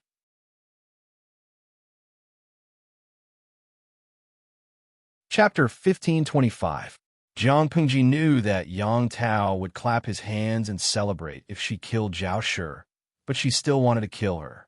She wanted to use this move to make the aristocrats of Zhangzhou think about it carefully. She also wanted them to understand that the fight for the feudal lords of the world was not something they could pick and choose at will. They could jump ship, but they had to know their place. If they dared to be disloyal, then they couldn't blame the god slaying sword in her hand. I hate betrayal the most. She was actually very easy to talk to, as long as they didn't cross her line. Once he stepped on it, there would be nothing left to say. Apart from that, there was also the punishment for Feng Zhen's mistake. She planned to settle the score after the war. Yin Lin is not to be underestimated, but Feng Zishu really underestimated him. Chiguan Rang and Wei Ci walked out and talked about what had happened in a low voice. Everyone could tell that Jiang Pengji wanted to give Feng Zhen a chance. She didn't want to punish him severely. Of course, she couldn't punish him severely because Feng Zhen wasn't the only one to blame. I agree with the first part, but I disagree with the second part. Wei Ci smiled. Yin Lin helped the reckless Yang Tao get to where he is today. He must have some skills. It's not right to say that Zishu underestimated him. If Wen Zheng was Zishu, would you have fallen into his trap? Wei Ci knew that Chiguan Rang's temperament was very similar to his lord's. They didn't use people they didn't trust. No matter how one looked at it, it was reasonable for Zhao Shi to surrender. No one would believe that Zhao Shi, who had a grudge against Yang Tao, would help Yang Tao set someone up. Therefore, after accepting Zhao Shi, even if he had doubts about the universal geographical map, he had to use it. As long as he used the map, Yin Lin's plan would be half successful. The other half would depend on the outcome of the battle. Based on the fake map, Yin Lin had predicted the enemy's layout in advance. He had chosen the right 3 ambushes. It showed how difficult Yin Lin was to deal with. Even with Wei Ci's experience from his previous life, he wouldn't be able to win against Yin Lin. Chiguan Rang frowned and said gloomily, "It's hard to say. I'll most likely fall into his trap." Yin Lin's plan was not something that could be avoided by a cautious and suspicious person. Wei Ci was not surprised by Chiguan Rang's answer. Based on what happened in her past life, Chiguan Rang was the one who fought Yin Lin, not Feng Zhen. He even suffered a few losses at Yin Lin's hands. Although they won the battle, it was not an easy victory. If Chiguan Rang had not lured Yang Tao into the trap of capturing Yin Lin, Yang Tao, who was as tough as a cockroach, would still have been alive and kicking for months. The two armies would have suffered even more losses. Of course, it wasn't that Chiguan Rang was worse than Yin Lin. Even though Chiguan Rang's ascension to the top of the scholar roll of the Golden Scale Pavilion in his previous life was partly due to political factors, it was mostly due to his personal strength. Scholars all had their own specialties. It would be difficult to compete with each other. Yin Lin had the home advantage. Whether it was Chiguan Rang or Feng Zhen, it was expected that they would suffer losses at his hands. The only difference was whether the losses were greater or lesser. Tao was Yanzi. Were to kill 10,000 elite Navy soldiers or were Yanzu? Yang said. To say. Yang said Yang. Yang Wei Yang's Yang. Wei said, I didn't know much about the war because he hadn't experienced it himself. He only knew about the armaments and casualties of the two armies. This is a long war. Winning or losing doesn't mean anything. Wei Ci smiled. Wen Zheng, you have some confidence in Zishu. He may not be serious, but he's reliable at critical moments. Chiguan Rang snorted coldly, declining to comment. Hey, isn't that Dalong from the Feng family? Why are you standing there in a daze? With his sharp eyes, Wei Ci saw Feng Yi standing outside his tent waiting for someone and called out to her with a smile. Feng Yi bowed to Wei Ci and Chiguan Rang. Greetings, uncles. Wei Ci lifted the curtain and smiled. It's still hot outside.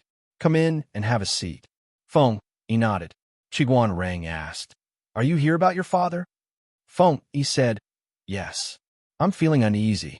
After hesitating for a long time, I decided to come and see what you're up to. You're very honest. If it was your father, he'd probably try to deceive you. Qiguan Rang's usually stiff face revealed an unnatural smile. You don't have to worry about this. My lord doesn't mean to punish me. When your father returns in triumph, I'll make amends for my mistakes. With uncle's words, I'm relieved. Feng, he heaved a sigh of relief and immediately revealed an embarrassed blush. He explained in a slightly awkward manner. Just now, I received a letter from my mother. I was just worried that if this matter reached home, she would be worried. So that was the case. Wei Ci was amused. No wonder the steady Feng Yi would come to see what he was up to. Seeing Feng Yi leave, Qiguan Rang said, Although they're mother and son, they have a good relationship. I really don't know how this Feng Longzi did it. He's useless and unsteady, but his wife is smart and capable. His son is also a good seedling. It's enviable. Wei Ci said sourly, Maybe he'll have better seedlings in the future. Feng Yu, he should have eliminated this child when he was selecting the study companions of the crown prince. Why was the pig in Feng Zhan's house eyeing the good cabbages in other people's courtyards? Qiguan Rang asked faintly, Can Feng Longzi still make it? Feng Zhan drank alcohol and took hanshi powder. Although he quit under the Lord's tyranny, could his seed still survive? Wei Ci revealed an indescribable expression. What was the point of asking him if Feng Zhan could make it? However, he really didn't know. This was a pain in the ass. Wei Ci didn't struggle for too long. Soon, he was called away by the messenger, who ran over. My lord is busy. Qiguan Rang revealed a complicated expression after hearing this. He stretched out his hand towards Wei Ci, indicating that he should go. He didn't need to be called. The messenger said again, My lord has summoned both military counselors. Qiguan Rang responded with an "Oh." There was no awkwardness on his expressionless face. He smoothed out the folds of his sleeves. The two of them went to the commander's tent together. What's going on now? Qiguan Rang was curious. Wei Ci didn't know either. He only said, You'll know when you get there. Just like the two of them, everyone returned to their respective tents. They hadn't even sat down when they were called over by their lord. They came a few times a day. Their legs were so thin that they could walk. The Nye army seems to have the intention of withdrawing. Everyone had just arrived when Jiang Pengji said such a sentence. Everyone was collectively dumbfounded. Withdrawing? The Nye army? It couldn't be. They refused to withdraw even when Nye Liang knelt down.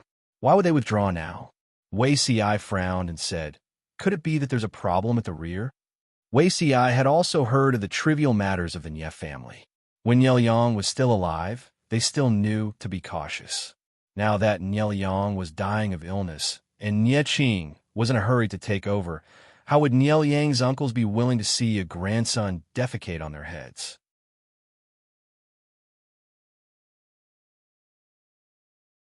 Chapter 1526. Everyone looked at each other and fell into deep thought. Qiguan Rang asked, Apart from that, did the Nye army make any other moves? Jiang Pingji said, I just received intelligence from the scouts at the front line that the Nye army is indeed slowly withdrawing. The defense is extremely tight. If the scouts weren't capable and the horses weren't fast, I'm afraid they wouldn't have made it back. We sent out 5 teams of scouts today, but only 4 returned. As a mobile unit to investigate the enemy's situation and counter-reconnaissance, the importance of the scouts was undeniable. The scouts under Jiang Pingji's tent were special forces who had undergone special training. Many reconnaissance and counter-reconnaissance techniques were taught by Jiang Pingji in a booklet. Scouting the terrain, drinking water, and even drawing topographical maps were not a problem. Their mastery of combat belonged to the group of people at the peak of the military camp. To facilitate the scouts' work, Jiang Pengji equipped them with horses of the northern borderline. The harness was also specially made. Not only were they fast, but they also had strong endurance and explosive power. They had an advantage in mobility. They could escape immediately if they encountered a large group of enemies and save their lives. Under such circumstances, the scouts suffered such heavy casualties. It could only mean one thing. The enemy was secretly making a big move. Qiguan Rang asked again, "Is there any news from Zhongzhou?" Jiang Pengji rested her chin on her hand and said, "The two places are far apart. By the time the news arrives, the Nye army would have withdrawn long ago." Once again, she could not help but complain about the backward means of communication in this world. At the same time, she missed the technology that allowed people to communicate across galaxies in her previous life. Indeed, technology changed life and the form of war. If she was given a mecha now, she could ascend to the throne in a short while. Under the circumstances of insufficient information, they could only use limited clues to determine the true situation of the enemy. Sunwen frowned and said, "Niel Yang was quite capable. He could suppress a few uncles in the Nye family when he was alive. However, his death was too sudden. He didn't have time to give instructions." A group of old officials hastily pushed Niel Yang's son, Nye Qing, to the throne. Nye Qing is gentle and kind. I'm afraid he won't be able to suppress the demons and monsters of the Nye family. Nye Qing only has a few thousand troops with him. If there's a mutiny in the Nye family, what Sunwen said was exactly what Wei Si and Qiguan Rang were thinking. Nye Liang died suddenly. There was no time to pave the way for his son, Nye Qing, to pave the way for his son. If there was a mutiny in the Nye family to seize power and Nye Qing was in danger, it would not be difficult to explain Wei Si's anxiousness and retreat secretly. However, was that really the case? Jiang Pengji knitted her brows tightly, as if she was going through a difficult decision. The salted fishes also learned to think. After thinking about it, they still chose to cheer for Wei Si and the rest. Xing Yuan Miao Miao. Salted fish doesn't need to use his brain to watch the live stream. He just needs to learn how to cheer for the military counselor. Shui Yue Xiang. From the current clues, it seems that there is something wrong with the Nye family. The streamer can't just let the tiger return to the mountain and let Wei Dan and the others retreat, right? If they left, then so be it. If they turned around and went back to pacify the situation in the country, then the host battle would have been in vain. Adhering to the principle of take your life while you're down, the streamer should send troops to chase after the Nye clan's army so that they can't take care of both the front and the back. More than 200,000 troops were held back by Jiang Pengji. Nye Qing died in the Nye family's internal strife without any support. This plot was simply wonderful. I'm not a bar spirit. No, I don't think it's that simple. What if this was a trap to lure the tiger away from the mountain? The host had sent troops out of the pass to chase after the enemy, but the enemy had taken a detour to attack Zhanjiang Pass. If so, wouldn't the streamer be in a passive position? I'm not a bar spirit. However, according to the current clues, it's obvious that the Nye clan is in internal strife and Nye Qing is in danger. Is the streamer going to miss this opportunity and watch the enemy swagger away? Letting the tiger return to the mountain will cause endless trouble in the future. Nye Liang led more than 200,000 troops to fight the war. Jiang Pengji led troops to guard the pass.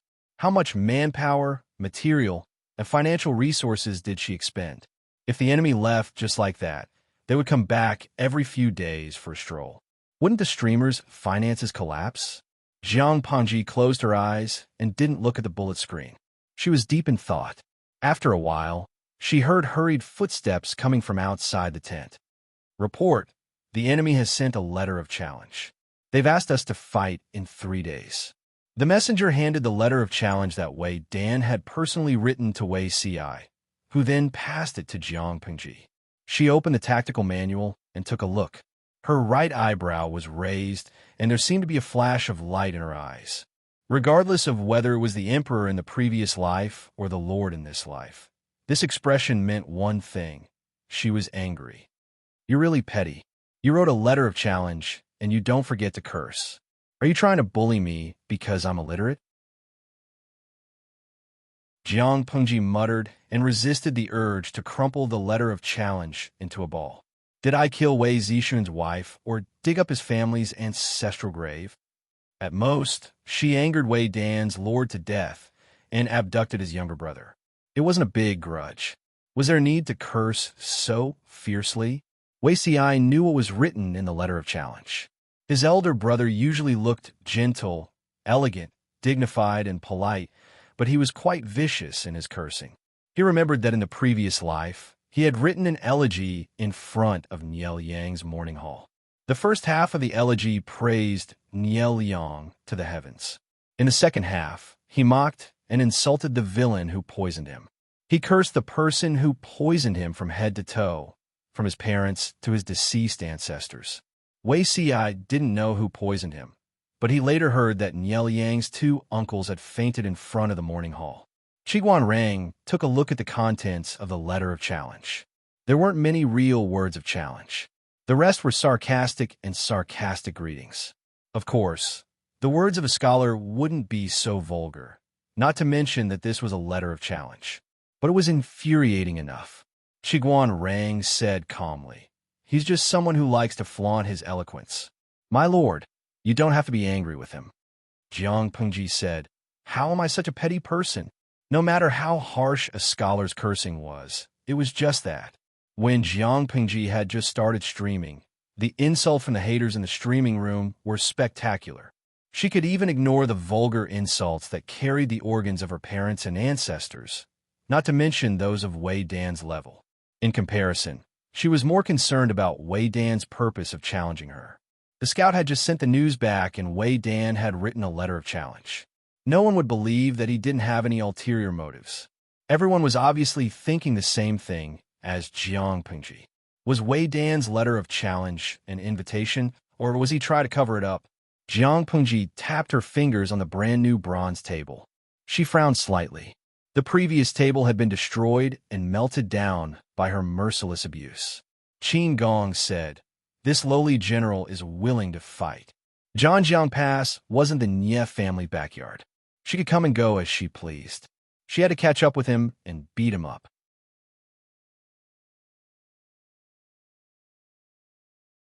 Chapter 1527. There is no movement from Lu Shi's side. Did he see through our plan? Fan Shun was very panicked, but Wei Yong was not in a hurry. He could only suppress his anxiety. How did she see through it? Wei Yong's eyebrows did not even rise as he sneered. Other than a few trusted generals who participated in the battle, no one else knows about this. They all think that the Nie family is in chaos and the young master is in trouble. In this kind of situation, if Lu Shi can escape— Wei Yong paused suspiciously for a moment, disdain appearing in the depths of his eyes. Then, this is probably fate. You never believed in this. Fan Shun and Wei Yong had a good relationship and had a certain understanding of the latter. Ever since the previous master, Niel Liang, died of illness, Wei Yong had changed. Fan Shun could not say exactly what had changed, but it was definitely not a good change. Fan Shun expressed his understanding of this. In the mortal world, boring bodies were everywhere, and interesting souls were 1 in 10,000. How rare was it to meet someone who understood him? After the previous master, Niel Liang, died of illness, while Wei Yong had not reached the level of broken zither and broken string, he had been somewhat disheartened. If the previous master had not entrusted his son Nie Qing to Wei Yong before he died, Wei Yong would have wanted to retire. Fan Shun was not making this up. Just from how Wei Yong addressed Nie Qing and Niel Yang, he could tell. Everyone had changed to address Nie Qing as Lord. Only Wei Yong stubbornly called him Young Master. He was clearly unwilling to accept the reality of Niel Yang's death. If Nie Qing was not Wei Yong's son-in-law and student, and the two were like father and son, just this address would have thoroughly offended Nie Qing. The old master had died of illness and been buried, but the old subject was still unwilling to accept reality. Where did Wei Yong plan to place the new master? No matter how broad-minded a person, once they reached this position, Nie Qing could not completely ignore it. Even if it was just a little dissatisfaction, over time, it would be enough to destroy the friendship between Nie Qing and Wei Yong. Thinking of this, Fan Shun reminded in a low voice to prevent Wei Yong from stepping on a landmine in the future. The previous master has passed away for a long time, and Zishun is a reasonable person. No matter how good your relationship with the present lord, you are not biological father and son. The way you address me, you should change it. Don't embarrass the lord. Out of the corner of his eyes, Wei Yong glanced at the orange afterglow on the horizon. His lips were tightly pursed, and he seemed a little stubborn. Fan Shin said, "The previous lord has already left. By doing this, other than making others look at the lord differently and suspect that the lord's position was not obtained through proper means, there is no other meaning. If someone uses this to make a big deal out of it, not only will Her Highness be passive, but you won't be able to get anything out of it either." Wei Yun said, "My lord hasn't really left yet." Fan Shin's heart jumped. The previous master wasn't dead? But, Wei Yong added, the scheme he set up before his death hasn't ended. How can you say that he's gone? Next time, speak more swiftly and finish it in one breath. Fan Chun nearly choked on his words as he grumbled, "You almost scared me to death." Wei Yong said calmly, "When this matter is over, Yong will personally apologize to the young master." Fan Chun laughed. "You're still so stubborn." On the other hand, Jiang Pengji had investigated more evidence that the Nye camp was preparing to withdraw its troops. Although the camp was still there and the patrolling troops were normal, the scouts secretly discovered that these patrolling soldiers appeared very frequently. A certain soldier with a scar on his face appeared 3 times in a short period of an hour. Obviously, the enemy wanted to use this to create the illusion that there were sufficient soldiers in the camp to cover up the fact that they were secretly withdrawing their troops. Chiguan Rang said, "In that case, Wei Yong's letter of challenge is also trying to cover it up. If they really waited for the agreed time to send out the troops, perhaps the enemy's camp would have already been emptied and they would have directly stood them up." Bai Ning stepped forward and cupped his fists. "Time waits for no man. My lord, please make a decision soon." If she hesitated any longer, they would be completely exposed. Jiang Pengji closed her eyes and pondered. She was still hesitant and did not immediately give the order to send out the troops. Given Jiang Pengji's overly decisive character, this was extremely rare.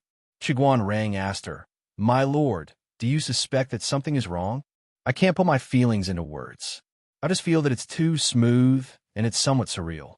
Jiang Pengji said, "The Nye clan mightily brought more than 200,000 troops to attack Zhanjiang Pass, but now they have to flee pathetically because of the internal strife. I always feel that it's very dramatic." Jiang Pengji thought for a long time before she found such a word to describe the current situation. The Nye clan had really attacked Zhanjiang Pass a few times, and Jiang Pengji had successfully stopped them. In the end, neither side gained any benefits. Jiang Pengji's side suffered great losses, but the Nye clan's side suffered little. Nye Liang had already folded in. Chiguan Rang said, "The battlefield is like this. Opportunities are fleeting. The Nye clan doesn't have the upper hand, and there's internal strife. It's reasonable for them to withdraw their troops." "That's true." Jiang Pengji no longer hesitated. She successively gave several orders, and the generals stepped forward one by one. The tent was filled with a tense atmosphere of impending war. According to the scouts' investigation, the Nye camp's army had unusual movements in the middle of the night. It was calm during the day, so they most likely took advantage of the cover of the night to retreat in batches. Jiang Pengji set the timing for the battle at midnight to attack and pursue the enemy at night. Night fell quietly. On the other side, the General Qin Gong polished the weapons in his hands over and over again until they were shiny. The war horses were also fed with horse fodder. Bai Ning laughed and teased Qin Gong. "You don't look like you're going to war. You look more like a handsome man meeting a beautiful woman in the middle of the night." Qin Gong was considered young among the people, but Bai Ning did not take advantage of his seniority. Instead, he treated him as an equal, so they had a good relationship. "General Bai, what are you talking about?" Qin Gong blushed. "I already have someone I like. It's easy to cause misunderstandings by saying these things." Bai Ning laughed. "She's not here. No matter how much I joke, she won't hear it." Qin Gong said seriously, Even so, if I echo General Bai's words, it'll be too frivolous for her. Bai Ning curled his lips and said, "Fine, another Papa Ear." Qin Gong understood what Papa Ear meant, and he blushed a little. Bai Ning smiled and rested his hand on Qin Gong's shoulder. He joked, "When do you plan to get married? Let me attend the wedding banquet." Qin Gong raised a flag for the masses. "When this battle is over, she'll be of marriageable age. After I ask her elders for their opinion, I'll apply for leave from the Lord to prepare for the wedding." Although Su Yanxiao's parents and uncles had passed away, her eldest aunt and cousins were still alive. The Su family also had other members. If Su Yanxiao wanted to get married, those people had the right to know even if they didn't have the right to decide. Qin Gong's family had always been a vassal of the Su family. Su Yanxiao was the daughter of Su Fei, a direct branch of the Su family. If she really married him, there would definitely be people who would be dissatisfied. However, Qin Gong was not afraid of this. If Su Yanxiao was willing to marry him, he would protect her for life. Bai Ning laughed. "There are many marriages in the world. You're lucky. Don't forget about the wedding banquet." Qin Gong said shyly, "Of course I won't forget. General Bai, you must drink until you're drunk."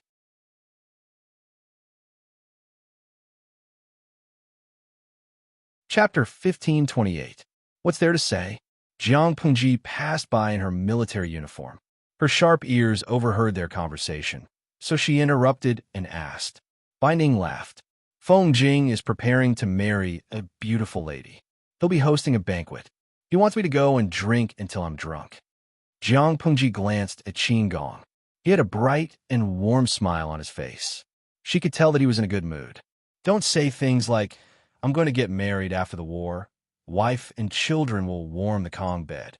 Jiang Pengji also learned about the certain death flag from the audience. It was common in dramas and movies. The main character who spoke would definitely die. The purpose was to set off the tragic atmosphere. Even though Jiang Pengji herself had raised countless flags, it was indeed inauspicious to say such things before the war. Qin Gong asked in surprise, "There's a saying for this?" Jiang Pengji said, "I don't know where I heard it, but those who said such things before the war basically never came back." Qin Gong's face turned pale. Bai Ning patted his shoulder and said in a rough voice, "Don't be afraid. Just spit a few times and take it back." It was originally a joke, but he didn't expect that Qin Gong would actually learn to do it seriously. He looked very cute. Jiang Pengji could not help but be speechless. "I lied to you. You too actually believed it." Qin Gong opened his innocent eyes wide, seeing that Jiang Pengji could not continue doing evil. She asked, "Do you really plan to marry Lady Su after the war?" Qin Gong nodded. He was immediately stunned. He asked her, "How did you know it was her, my lord?"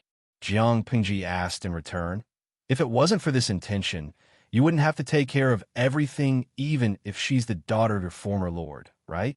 "That's what I think." Qin Gong said, "After the war, I'll marry her. I can take care of her in the future. It's killing two birds with one stone." Even though Jiang Pengji did not mistreat the children of defeated vassals, she could not stand the tripping of her subordinates. Since the successive defeats of Su Fei and Su Pei, the Su family, which used to be like the sun in the sky, had completely quietened down. If Su Fei and his wife were still alive, as the daughter of a vassal, Su Yanxiao's marriage would definitely be top-notch. Now that Su Yanxiao's parents were dead and her immediate family was no longer around, Su Yanxiao's marriage fell into the hands of her eldest aunt. Eldest aunt didn't treat Su Yanxiao harshly, but she wasn't as attentive and loving as her mother. Marriage was even more out of the question. Most of the time, she would be married to the legitimate son of a small aristocratic family. If she was unlucky, she might even be married to a commoner who had recently risen to power. Once she got married, Qin Gong would have to avoid arousing suspicion and would not be able to protect her.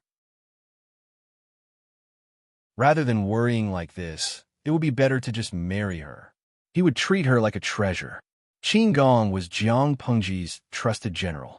If Su Yanxiao married him, no one would dare to underestimate her in the future. Jiang Pengji smiled. "I'm so envious." Qin Gong was puzzled.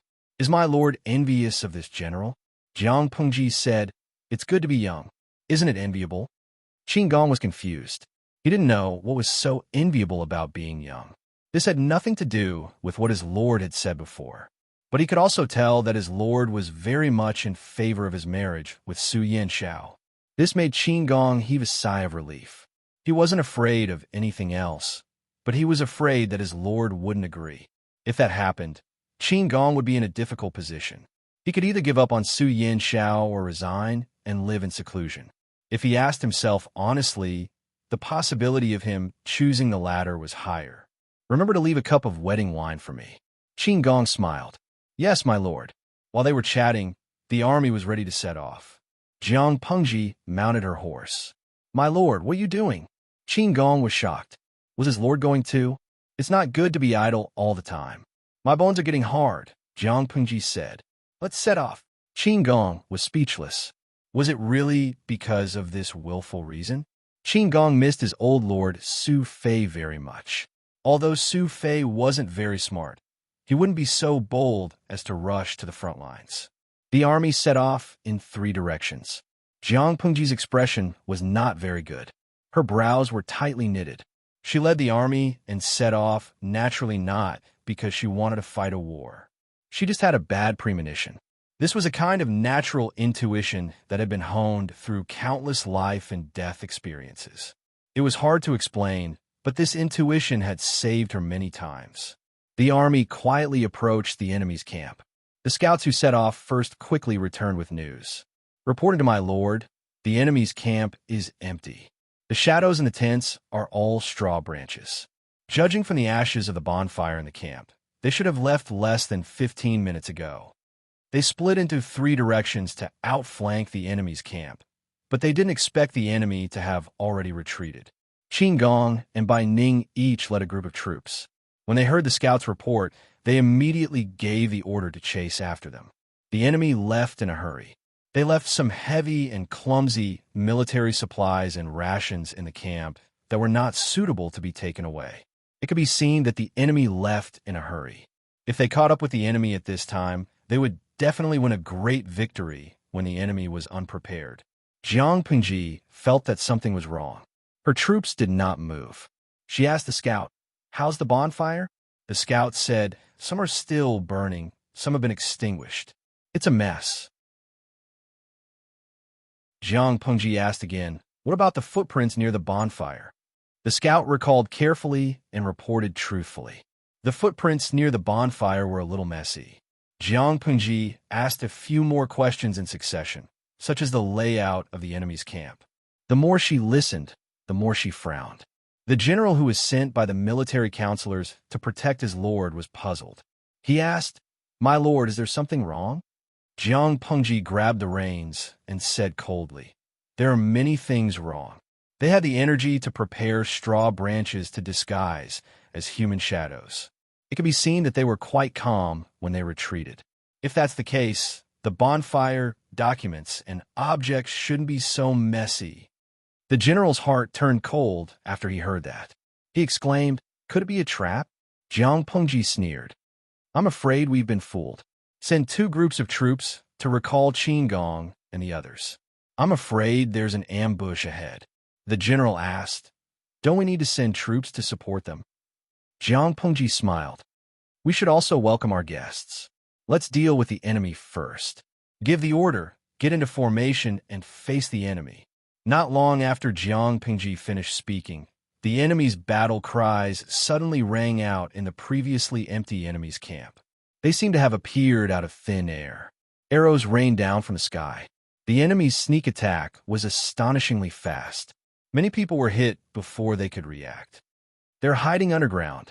Jiang Pengji revealed how the enemy appeared out of thin air in one sentence. It wasn't that there was no one in the camp. They were all hiding underground. Because the camp was very messy, it was impossible for the soldiers to move the items and check them one by one.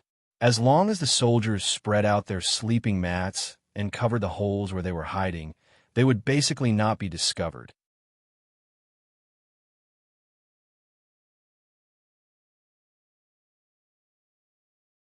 Chapter 1529. What are you waiting for? Let's go back. Jiang Pengji pulled out her god-slaying sword. Her eyes were fierce. The deputy general said, "Yes, sir." Jiang Pengji wanted to rush out and kill to her heart's content, but she still needed to command the army to defend against the enemy's sneak attack and seize the opportunity to counterattack. The enemy seized the initiative.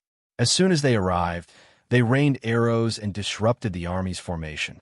Under such circumstances, if there was no chief commander to command and dispatch, the casualties would be terrible when the enemy rushed in. Jiang Pengji was reckless, but she never delayed important matters. I wonder how Feng Jing and the others are doing. These troops were indeed elites who had been trained for many years. Jiang Pengji often arranged military exercises and rehearsed all kinds of unexpected situations. Therefore, even though the enemy seized the initiative this time, they reacted after the first wave of arrows. They shrank their formation and adopted a defensive formation. This was the method of minimizing losses. At the same time, it could reflect the true combat quality of an army. At the same time, the scouts sent by Jiang Pengji also desperately chased after Qin Gong and Bai Ning's troops. Unfortunately, it was night and visibility was limited. It took them a lot of effort to find the route of the two troops. They hurriedly chased after them, which wasted a lot of time. By the time they caught up with the two troops, the situation had changed. Bai Ning was cautious by nature. Even if he led the troops to chase after the enemy, he would still consider his surroundings. Therefore, he was slower. When the scouts caught up, the army had not yet been ambushed. Bai Ning was also very surprised by the appearance of the scouts. The scouts did not have time to turn over and dismount from their horses. They directly conveyed the order. Retreat. Bai Ning was stunned at first. Then he immediately understood something. He immediately ordered the army to turn around and retreat. However, the enemy was secretly watching them. The army's retreat was obvious, so they could not sit still. The originally pitch-black call suddenly lit up with countless orange flames, and countless fire arrows descended from the sky. Bai Ning was shocked, but he still looked calm on the surface. The soldiers also seemed to have taken a tranquilizer. They defended and retreated in an orderly manner at the same time. Was he not panicking? How could it be? He was panicking to death. He never thought that this was a trap set by the enemy. However, Bai Ning knew that as the chief commander, he could not panic. Once he panicked, the army would be like headless flies. They would run around without order and be surrounded and killed by the enemy sooner or later. If Bai Ning's luck was considered good, then Qin Gong's side was quite unlucky. He had completely stepped into the enemy's trap. When the scouts arrived, the scene was already in chaos. The two armies were fighting each other. The light of the fire spread, almost turning this part of the world into daylight. The soldiers' battle cries were sharp and resounding, as if they were about to pierce through one's eardrums. The enemy's sneak attack was quite sudden. Although Qin Gong was not injured, he remembered the time when he followed Yang Si and was blocked by Han Yu in the Longsa Canyon. He couldn't help but laugh bitterly. What kind of lousy luck did he have to be ambushed time and time again? It used to be Han Yu, and now it was Wei Yong. However, they were lucky to have been saved by the Lord last time. Now, they could only rely on themselves and the soldiers around them. If he didn't fight for a way out, he would probably be buried here. At this moment, Qin Gong was still thinking about what his lord had said before he sent out the troops. It's better not to say things like, "I'm going to get married after this battle, so that my wife and children can stay by my side." I don't know where I heard this before, but those who said this before the war basically never came back. Never to return? The enemy had set up this sneak attack with the intention of making them never come back. Qin Gong didn't want to die here. He still had to make contributions and accumulate merits, so that he could go back and marry the eldest lady of the Su family and protect her for the rest of her life. In the distant rear, Su Yinxiao suddenly woke up in the middle of the night. The maid who was sleeping outside put on some clothes and came over. "Is the eldest lady going to get up at night?" When the maid brought the candle closer, she saw that Su Yinxiao's nightgown was almost soaked with sweat. "No, I just had a very scary dream, but now that I'm awake, I can't remember what it was The maid also said, "Look at the eldest lady's face covered with sweat. It must have been a nightmare. I'm going to ask the kitchen to prepare a bowl of soup for you." Su Yanxiao shook her head. "No, it's the middle of the night. I won't be able to sleep after drinking soup." The maid said, "If that's the case, I'll stay and talk with the eldest lady for a while." Su Yanxiao nodded lightly. The maid beside her was sent by Qin Gong. She was careful, considerate, and efficient. She quite liked her. When she thought of Qin Gong, an unexplainable panic rose in her left chest. "Eldest lady, are you feeling uncomfortable?" The maid saw her raising her hand to cover her chest, frowning slightly, and her lips pale. She suddenly became nervous. Su Yanxiao said, "The dream I had just now seemed to be related to Qin Sanlang. Did something happen to him at the front?" Since the two of them had a tacit understanding, Su Yanxiao changed the way she addressed him and called him Qin Sanlang. It was neither too intimate nor too distant. The maid said, "Old people always say that dreams are the opposite of reality." Qin Langjun is good at fighting. How could something happen to him? Su Yanxiao was skeptical, but she still felt uneasy. The maid tried to coax her to sleep. Su Yanxiao couldn't help but put her hand under the pillow, and her fingertips touched a cold jade hairpin. "I learned it from the craftsman.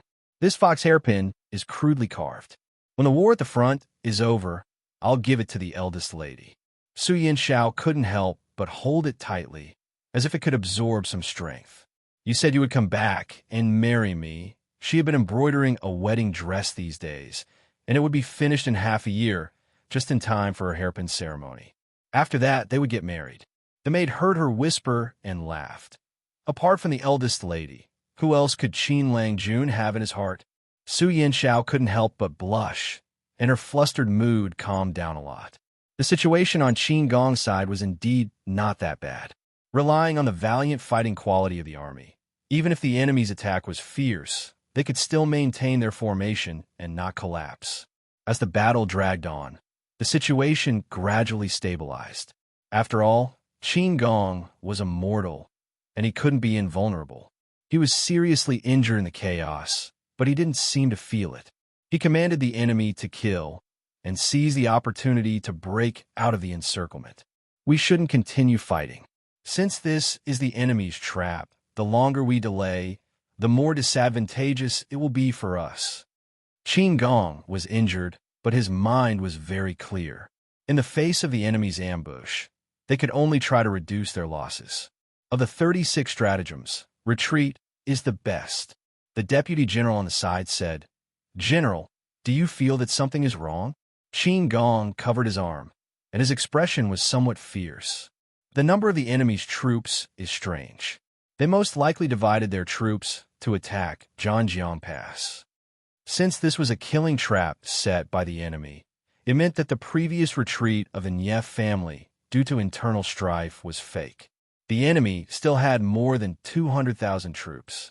Even if they divided their troops into 3 groups, the number of troops lying in ambush was obviously not that many. It was not difficult to speculate that the enemy was very likely to transfer the remaining troops to attack Zhangjiang Pass. Luring the enemy into the trap, luring the tiger away from the mountain, one was linked to the other, and it was clearly a killing trap. The deputy general said, "General, what should we do?"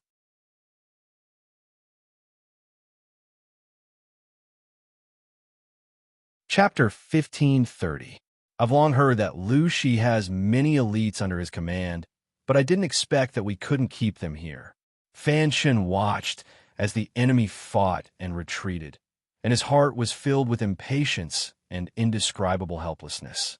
If it had been any other vassal's army, they would have long been thrown into disarray after encountering such an ambush. Not to mention retreating in a short period of time, it was already a blessing from the heavens that the entire army had not been wiped out. Comparisons were odious. Was Jiang Pengji born to teach other feudal vassals how to behave?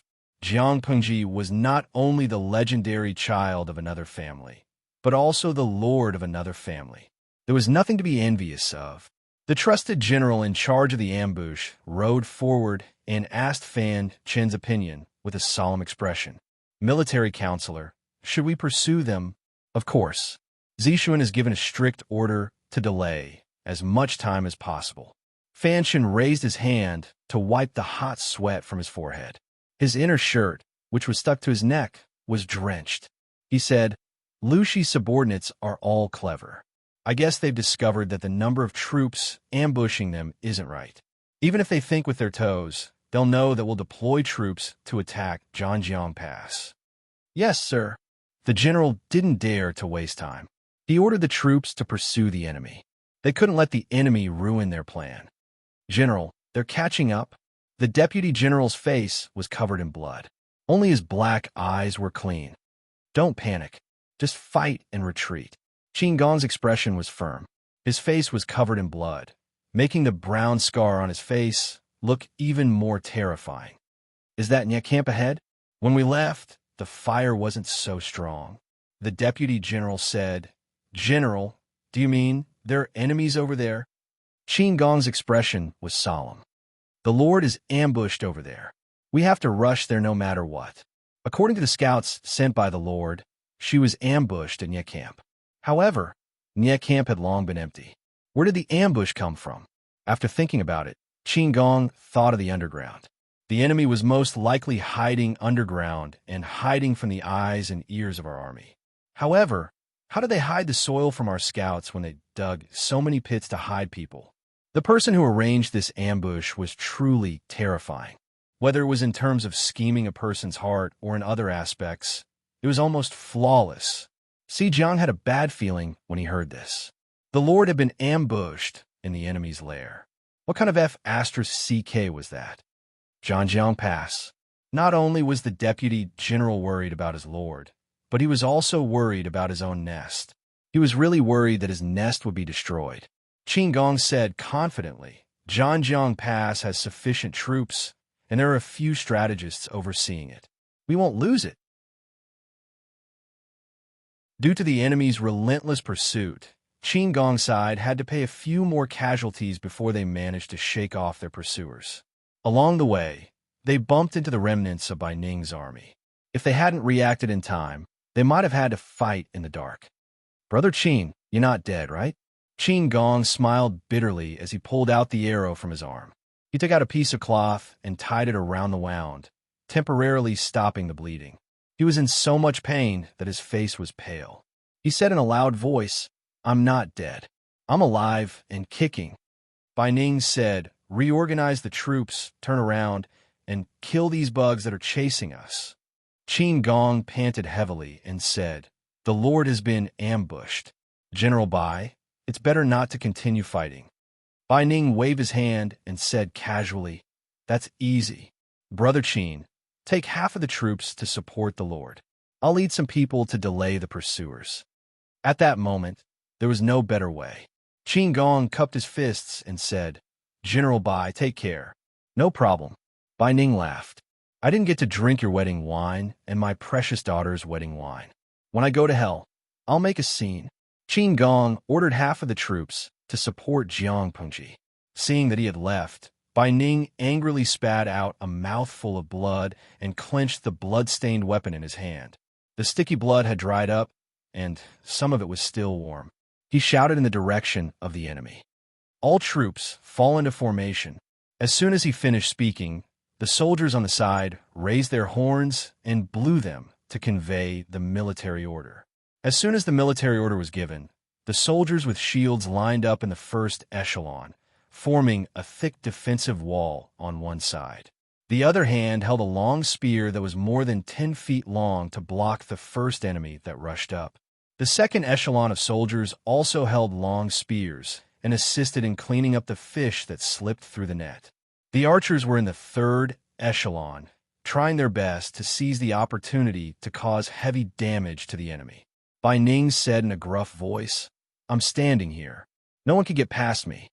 Although Bai Ning was not young, his archery skills were ranked among the best in the army. His specialty was shooting 7 arrows at the same time. He used a 2-stone heavy bow. When he shot an arrow, not only could he poke a hole in a person's head, but he could also skewer the next person. The eyes of the two sides were bloodshot. Bai Ning's quiver was out of ammunition. So he picked up his weapon and rushed forward. He killed until his weapon was bent. At the same time, the situation on Jiang Pingji's side was much better than Bai Ning and Qin Gong had imagined. Apart from the unexpected first wave of sneak attacks, they basically did not suffer much in the subsequent confrontations. People could not see the entire battle situation, but Jiang Pengji had a spiritual realm. Within the realm, even flying insects and mosquitoes were under her control, not to mention people. She knew where the army was the weakest, where they needed support, and where the enemy could break through. Under her command, the army calmly withdrew from the enemy's ambush. How could the enemy let go of a fat piece of meat that was already in their mouths? Of course, they would bite like mad dogs.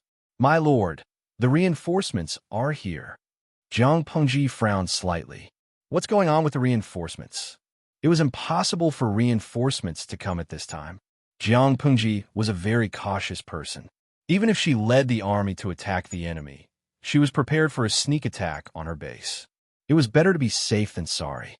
Even if all the information showed that Nieliang did not have the opportunity to clean up the hidden dangers within the Nie family, Jiang Pengji had laughed at this point. At that time, she mocked Nieliang for being too soft on his people, but in the end, he was the one who suffered the consequences. The last time she received news from the Nie family was only 3 to 5 days before Nieliang died of illness. The few tumors of the Nie family were still alive and well. According to the time of Nieliang's death, even if he instructed Wei Yong and the others to clean up the tumors before he died, it was reasonable to say that it was too late. Due to various reasons, Jiang Pengji was skeptical about the 2 speculations of internal strife in the Nie family and Wei Yong's withdrawal of troops. Now that they had encountered an ambush, it proved that the 2 speculations were false. Not only did Wei Yong not withdraw his troops, but it was very likely that he had mobilized his troops to attack Zhanjiang Pass. The ambush was just a ploy to delay the troops. Countless thoughts flashed through Jiang Pengji's mind. The soldiers said, the reinforcements were brought by General Qin. Not long after he finished speaking, Qin Gong, who was covered in blood, had already ridden forward. My lord, are you all right? I'm fine. Jiang Pengji asked. Did you meet General Bai on the way? You're tuning in to the Romance Rendezvous YouTube channel. We're so grateful for your support, and don't forget to subscribe to join us on this incredible journey through captivating stories. Your generosity through donations truly makes a world of difference, as it's the primary source of revenue that allows me to expand and enhance this channel for you. Thank you from the bottom of my heart for being a part of this adventure.